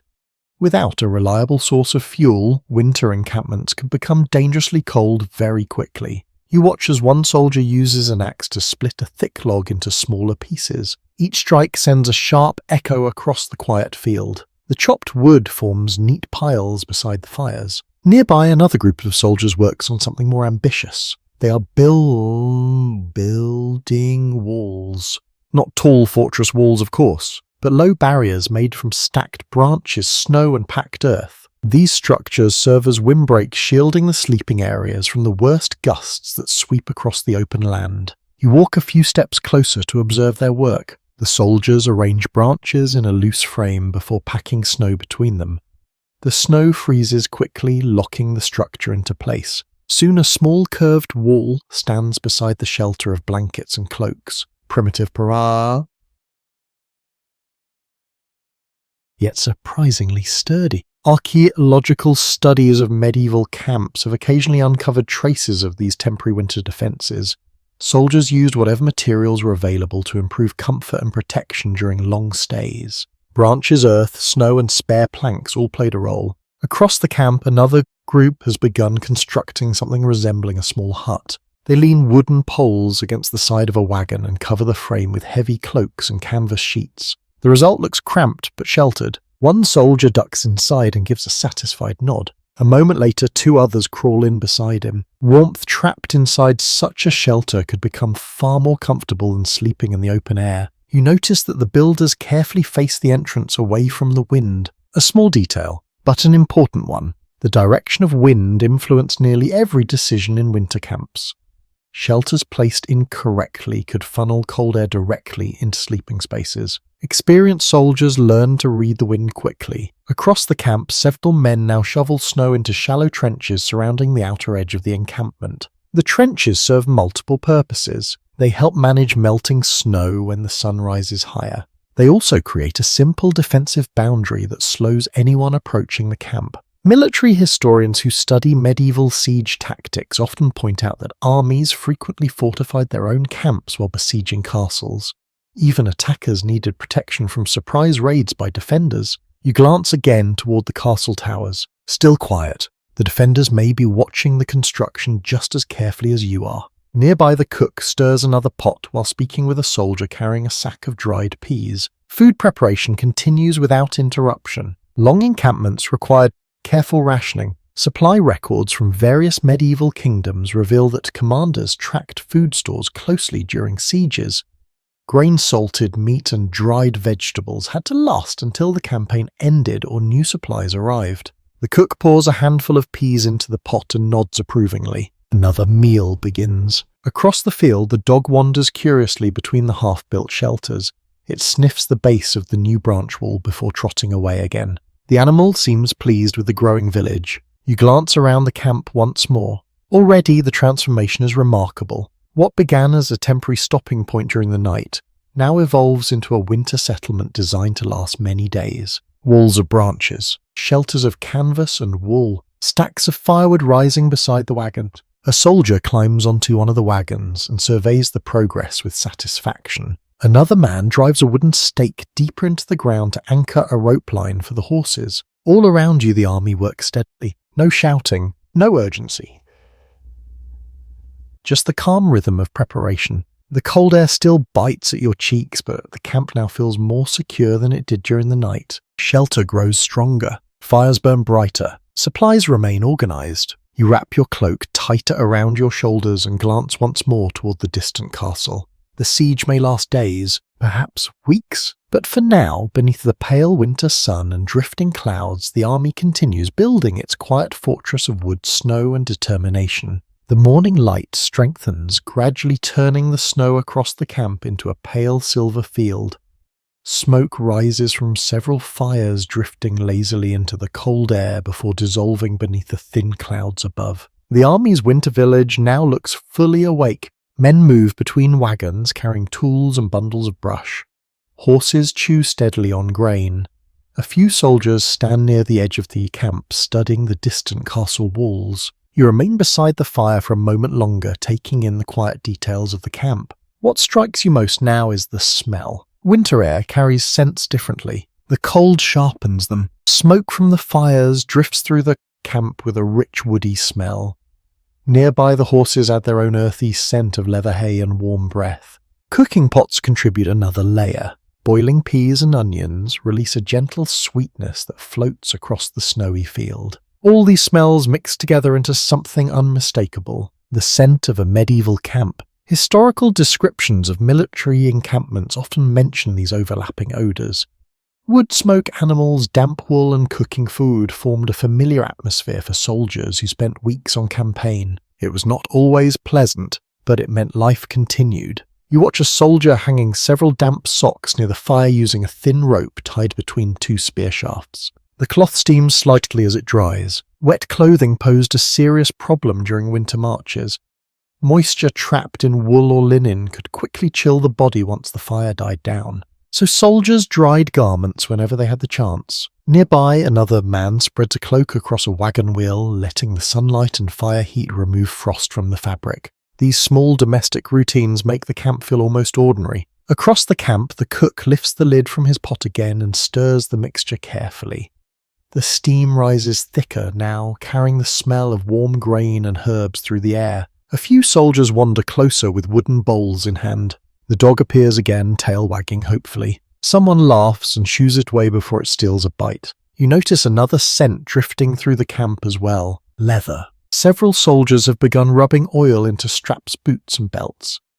The oil helps soften leather stiffened by the cold and prevents cracking. Leather maintenance was an important task during winter campaigns.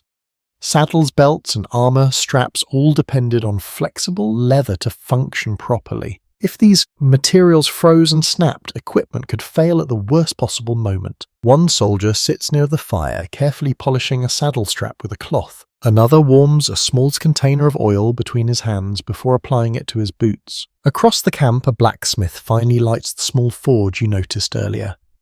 The faint glow of coals appears beneath a protective cover. Soon the smell of heated metal joins the other scents drifting through the air. The blacksmith taps a small horseshoe against his anvil, the sharp ring echoing across the snowy ground. Repair work begins. A curious detail mentioned in several medieval town records describes how blacksmiths, travelling with armies, often worked continuously during long sieges. Broken nails, loose shoes, and damaged tools needed constant attention. Without those repairs, the army's daily operations could falter. You walk a few steps closer to the forge. The heat radiating from it feels almost luxurious after the cold air outside. The blacksmith lifts the glowing horseshoe with iron tongs and dips it briefly into a bucket of water. Steam bursts upward. The sharp scent of hot iron fills the air. Nearby, a soldier wrinkles his nose. "Smells like a storm," he jokes quietly. The blacksmith grins and continues his work. Across the camp, the combined smells grow richer. Smoke from the fires, warm stew, leather oil, fresh cut wood, horse feed. These scents weave together into the daily atmosphere of the encampment. Even the cold air cannot hide them completely. You glance toward the castle again. The towers still stand silent, though. You imagine the defenders smell the same drifting smoke carried on the wind. The siege may not have begun in earnest, but both sides now know the army is settled here. A soldier beside you inhales deeply and laughs. "Smells better than the road," he says. You suspect he's right. The road often carried its own unpleasant odours of mud, sweat, and damp gear. Here at least the smells speak of cooking food and burning fires. Signs of stability. Signs of life. You return to the fire and warm your hands again. The camp continues moving around you. Wood being split, water carried, tools repaired, animals fed. Every action adds another layer to the living atmosphere of the winter encampment. And beneath the pale winter sun, the army breathes together in smoke, steam, and scent while waiting patiently for whatever the long siege may bring. The morning grows brighter, though the winter sun still hides behind a layer of pale clouds. The camp continues its steady rhythm of work and preparation. Fires burn more confidently now, their smoke rising straight into the still air before drifting slowly toward the distant forest. You stand beside the warmth for a moment, watching soldiers move between wagons and shelters. The winter village that formed overnight now looks more organised with every passing hour. Shelters made from cloaks and canvas stand beside the branch walls built earlier. Stacks of firewood grow taller as more soldiers return from the forest. Horses chew quietly while their breath rises like thin white banners in the cold. Yet beneath the calm routine, a quiet tension exists. Winter camps always carried the possibility of sudden danger. You notice several guards standing on a small rise at the edge of the encampment. From there, they can see the castle clearly across the snowy field. Their eyes remain fixed on the distant towers. Night attacks during medieval warfare were not extremely common, but they were certainly feared. Small groups of defenders might attempt surprise raids to burn supplies, steal horses, or simply disrupt the enemy's rest. Because of this, armies rarely allowed themselves to relax completely, even during daylight. You walk towards the rise where the guards stand. From here, the entire field becomes visible. The castle walls stretch across the hill like a grey crown of stone.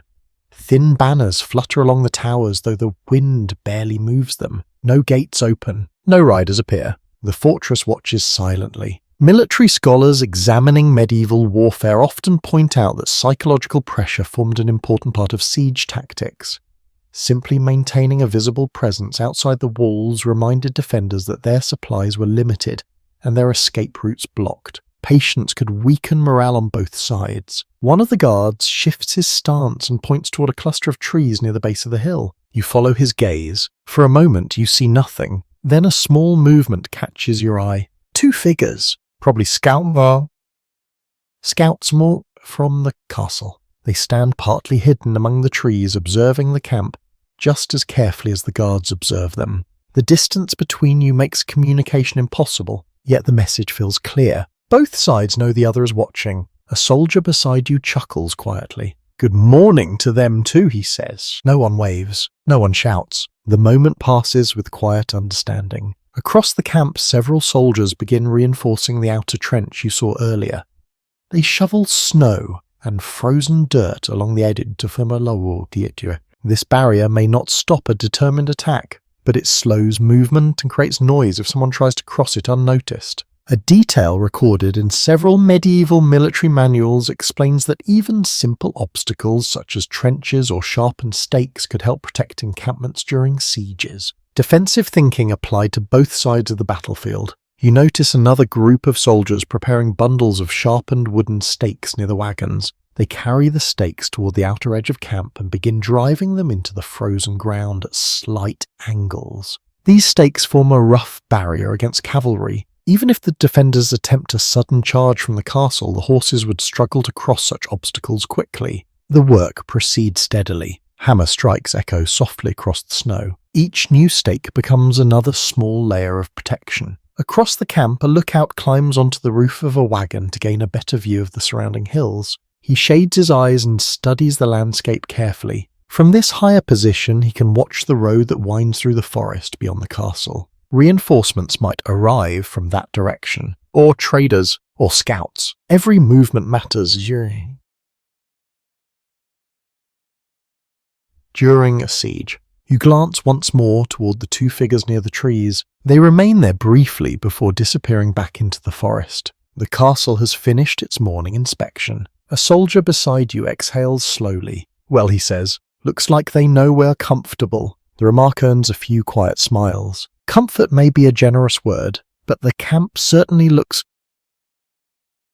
ahead. Fires burn. Shelters stand strong. Defences slowly take shape. The army does not rush. Instead, it builds patience. You return toward the fire and warm your hands again. The winter air still bites at your cheeks, but the camp feels secure behind its growing ring of trenches and stakes.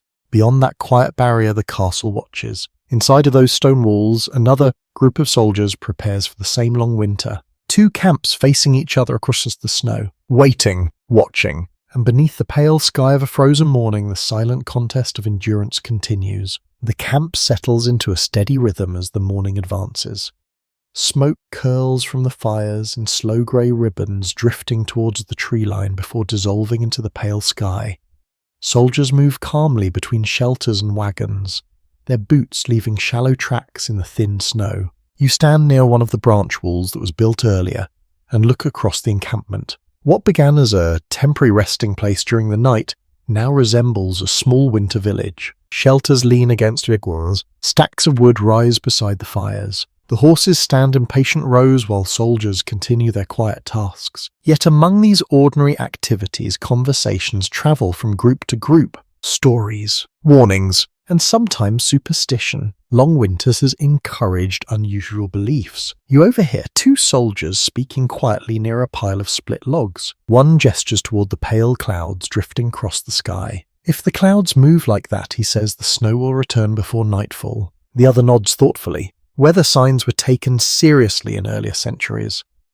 Without modern forecasts, soldiers often relied on observation tradition and local folklore to predict changes in the sky. Many of these signs came from rural traditions carried by men who had grown up working fields or tending livestock. Some of them proved surprisingly accurate, others perhaps less so. Nearby, another soldier scratches a small symbol into the frost on his shield using the tip of a knife. You ask what it means. "Luck," he says simply. He wipes the symbol away a moment later before returning to his work. Objects marked with charms or protective signs appear frequently in archaeological discoveries from the medieval period. Soldiers and travellers often carried small tokens or etched symbols meant to bring protection during dangerous journeys. Whether these charms truly worked was another question entirely, but the comfort they offered was very real. Across the camp, an older soldier sits beside the fire. telling a group of younger men about strange lights he once saw in the sky during a winter march many years ago. He swears they danced above the snow like glowing banners. Some listeners laugh, others listen with interest. In northern regions, what he describes might have been the northern light shimmering across the sky, but the storyteller calls them spirits watching the army. Such interpretations were not unusual. Medieval people often connected natural phenomena with the unseen world of spirits, saints, or omens. A curious anecdote recorded in a 15th century travel diary describes soldiers refusing to march one morning because they believed a strange pattern of clouds resembled a warning sign from heaven. Eventually their commander convinced them otherwise. Still, the story suggests how powerful such beliefs could be. You notice another group of soldiers tossing small bones onto a wooden board beside a wagon. They are playing a simple game of chance. Dice games were extremely popular among medieval soldiers.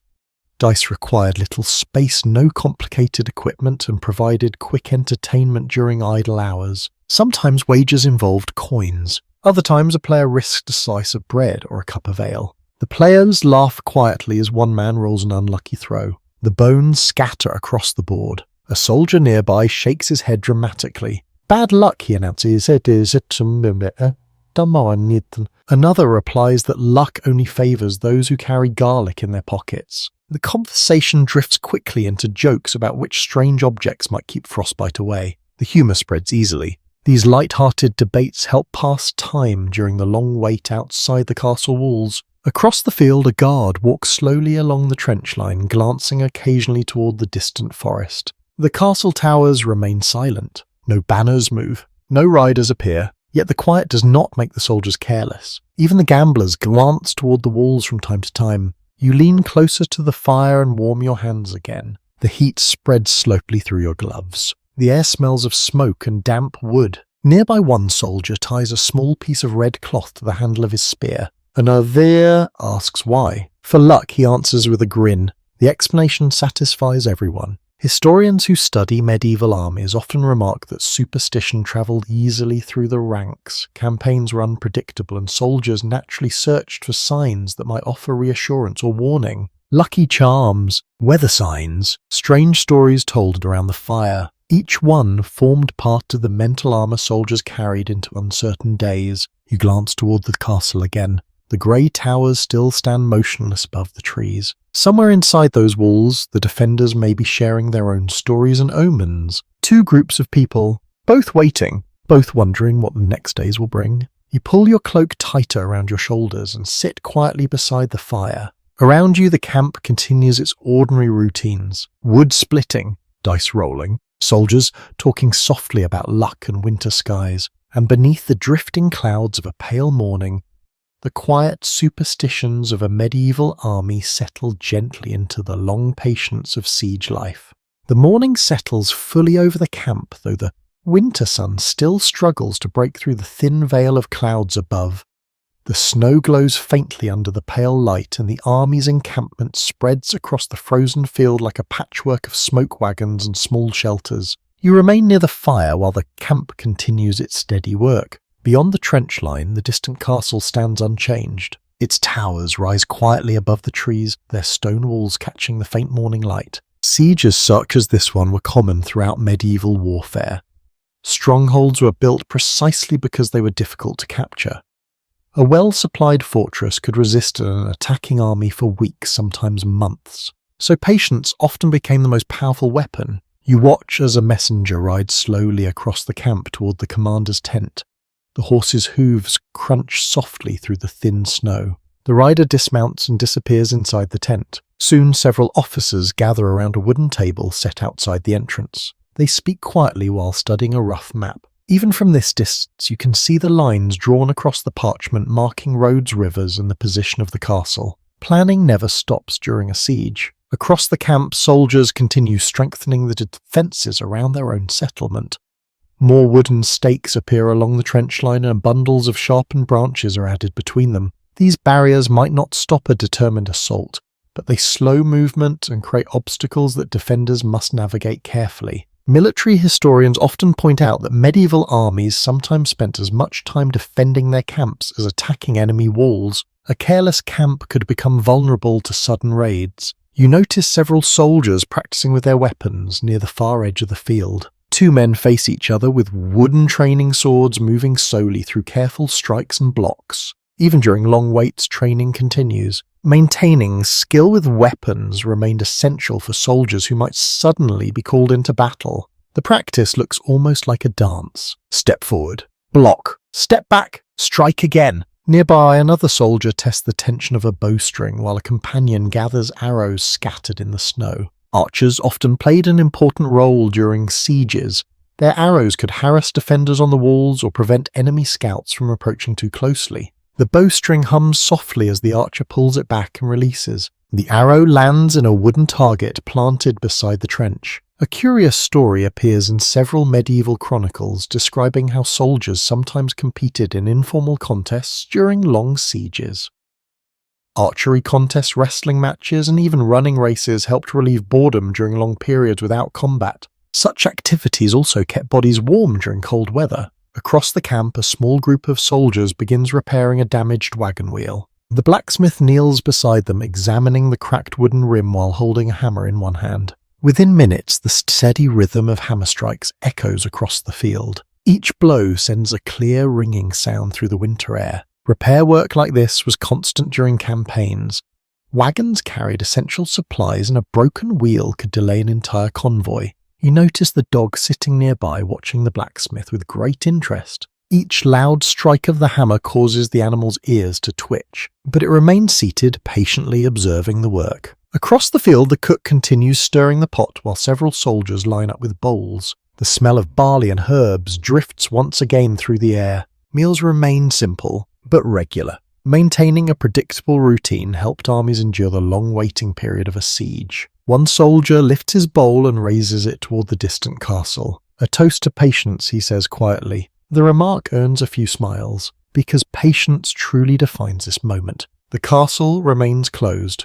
The army remains outside. Neither side moves too quickly. You glance once more toward the stone towers. The fortress stands like a silent challenge against the snowy sky. Throughout medieval history, some of the most famous campaigns involved long winter sieges, where armies waited patiently for defenders to run out of food or hope. Sometimes negotiations ended the standoff. Sometimes hunger forced surrender.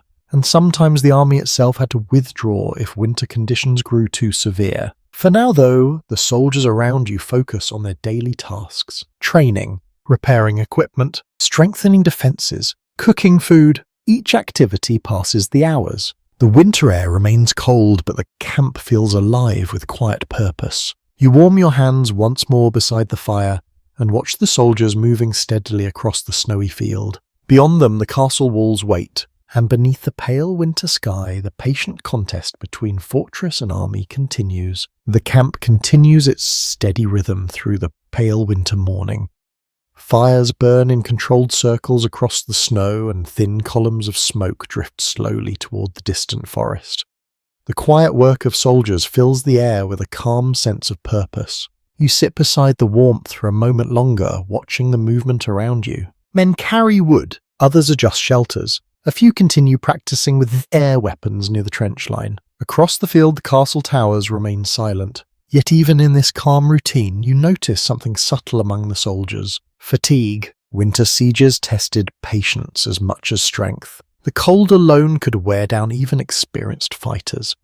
Day after day of frozen ground, damp clothing, and long nights beside small fires slowly drained energy from the body. A widely accepted understanding among historians of medieval warfare is that morale often played a decisive role during sieges.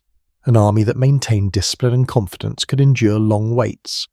But if spirits collapsed, even a strong force might abandon the effort. You see a soldier sitting near a wagon, staring quietly at the castle. His bowl of stew rests untouched beside him. Another man approaches and nudges him lightly with a boot. "Eat," he says. The soldier nods and begins slowly working through the meal. Small gestures like this help keep morale steady. Across the camp, a group of soldiers gathers around one of the officers.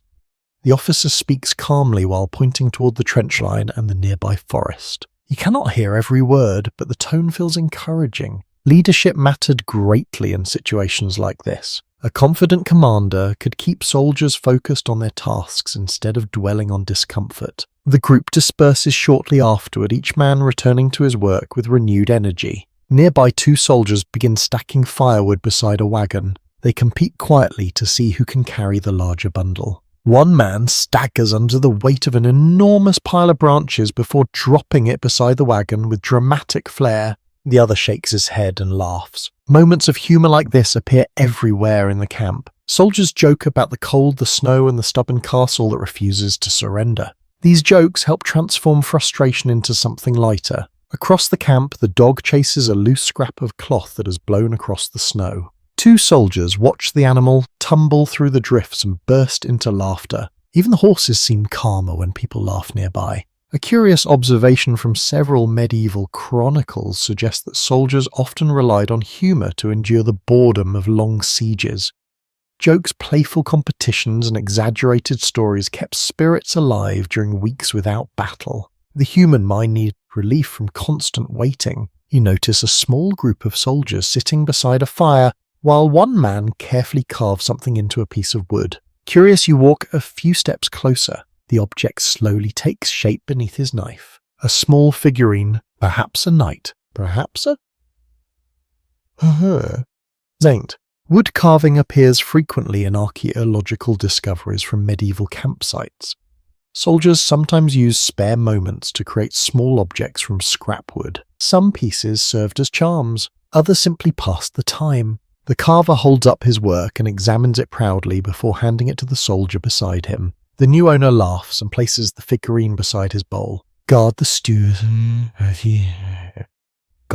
he says. Across the camp, the archers have finished their practice and now sit warming their hands beside a fire. One man begins telling a story about a siege he once heard about, where soldiers waited so long outside a castle that they planted vegetables near their camp. The story may or may not be true, but it earns several amused reactions. Such tales circulate constantly during long waits. You glance again toward the distant walls. The castle remains unchanged. Its stone towers seem patient. Perhaps the defenders inside share the same fatigue. Perhaps they too gather around fires, telling stories and waiting for something to happen. The thought reminds you that both sides endure the same winter sky, the same cold wind, the same slow passing of time. You stretch your hands toward the fire once more. The warmth returns slowly. Around you, the camp continues its quiet life. Wood stacked, meals shared, stories told, small games played in the snow. These simple routines protect morale as surely as walls protect a castle. And beneath the pale light of a winter day, the soldiers of the army hold their patience like a shield against the long, slow hours of siege. The pale winter day drifts slowly onward, though the sun never rises very high above the horizon.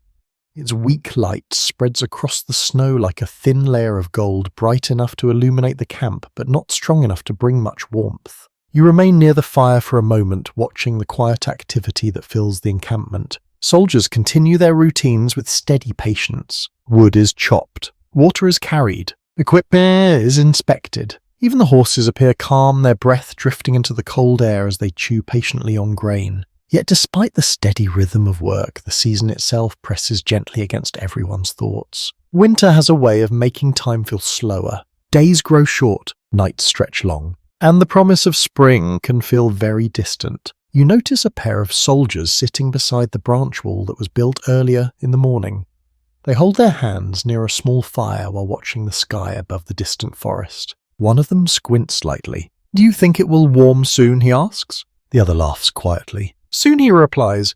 "Maybe when the trees start growing bread." The joke draws a few chuckles from nearby soldiers. Humour returns again, but beneath the laughter you sense the deeper question. How long will this winter last? Climate patterns during the medieval period could vary widely from year to year.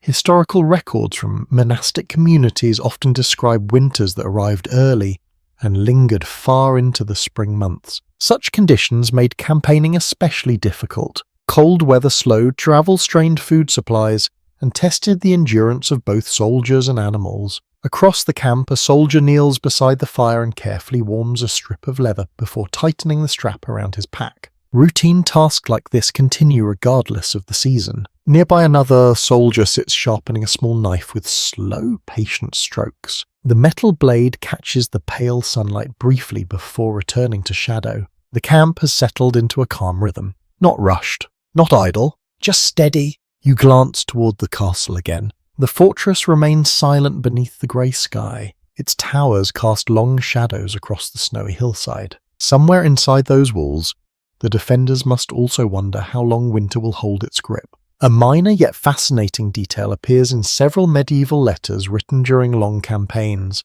Soldiers sometimes kept simple calendars scratched onto wood or leather to track the passing days while waiting during sieges. Each mark represented one more day injured. You notice a soldier near the wagon doing something similar. He scratches a small notch into a wooden stick using the point of his knife. When he finishes, he holds the stick up and studies the growing line of marks before slipping it back into his pouch. Across the field, a group of soldiers gathers near the trench line while one man describes the kind of feast he plans to enjoy once the campaign ends. Roasted meat, fresh bread, warm cider.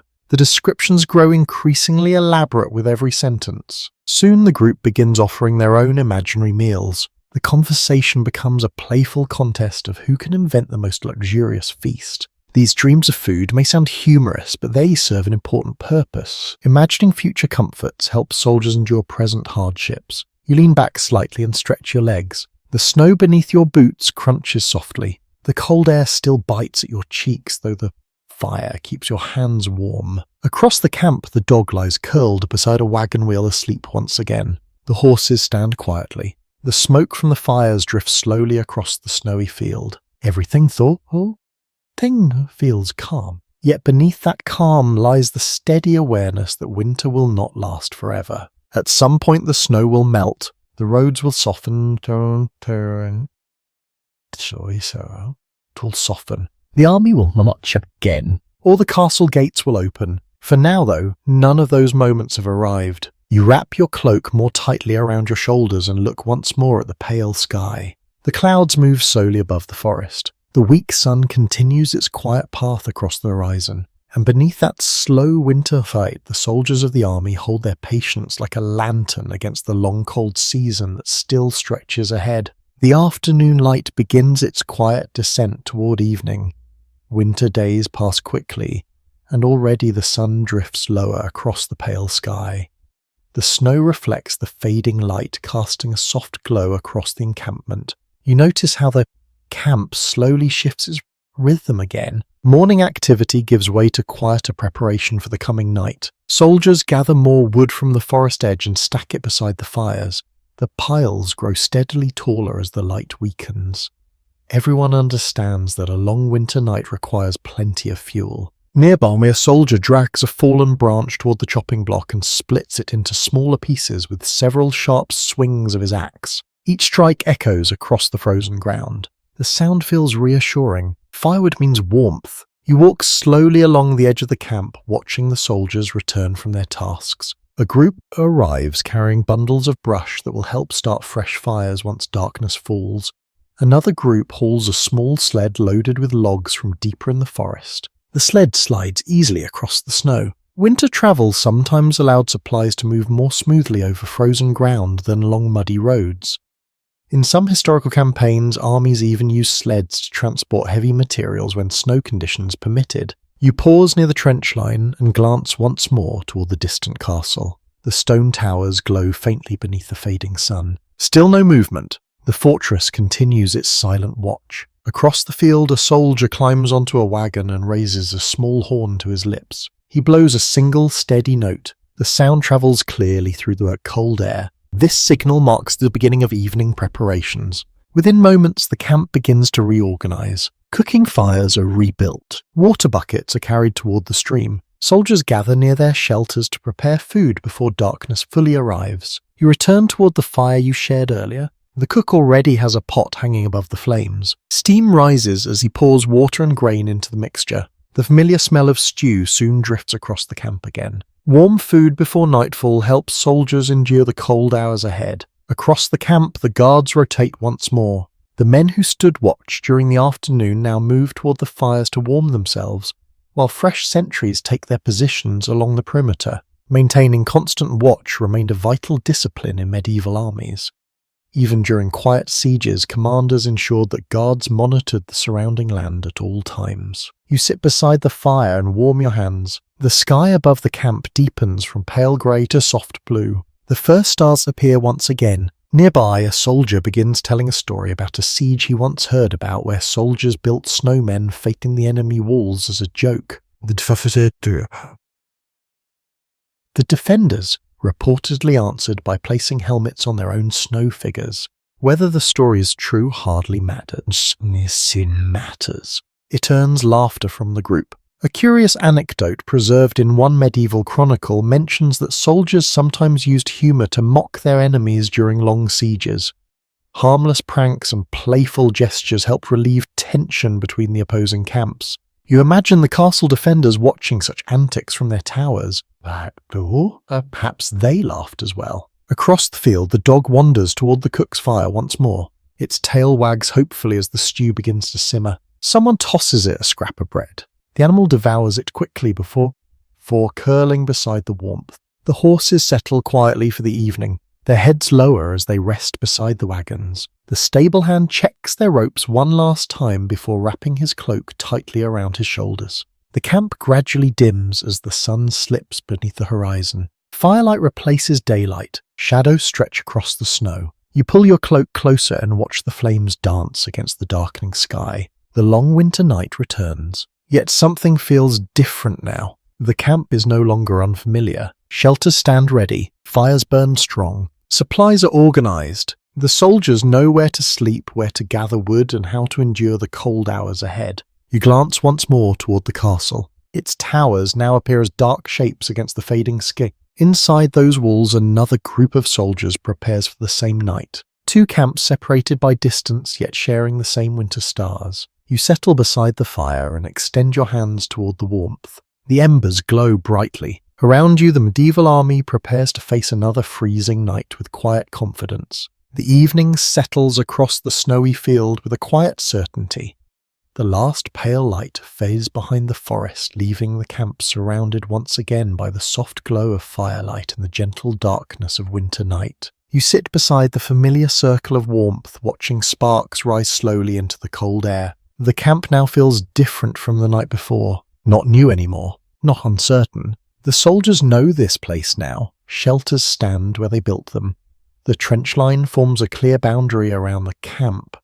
Wagons rest in their careful circle while horses stand calmly beside them. The winter siege has found its rhythm. Across the camp, the cook stirs the evening stew while soldiers gather quietly with their bowls. The smell of barley and herbs drifts through the air once again. You take a portion and sit near the fire. The warmth spreads through your hands and chest as you eat slowly. Nearby, a soldier adds another log to the flames. The fire brightens. Around it, the faces of the men glow softly beneath their cloaks. Winter warfare rarely looked like heroic paintings. More often it looked like the cold fingers warming beside small fires, boots drying near the embers, men sharing simple meals while waiting for time to pass. Many historians of medieval life point out that the greatest challenge of winter campaigns was not always the enemy army. The weather itself often proved the most persistent opponent. Cold drained energy. Snow slowed movement. Long nights tested patience. Yet armies continued to endure these conditions century after century. You glance toward the castle once more. Its towers stand dark against the sky, watching the quiet lights of the encampment below. Somewhere within those walls, the defenders likely sit beside their own fires. They warm their hands. They share food. They wait for morning just as you do. The long contest between fortress and army continues beneath the same winter sky. Across the camp, the lute appears again. The musician plays a slow melody softer than the night before. A few soldiers hum along quietly. Others simply close their eyes and listen. The music drifts across the snowy ground like a calm breeze. The dog curls beside the fire. The horses shift gently in their ropes. The guards walk their quiet paths along the trench line. Everything feels steady. Everything feels patient.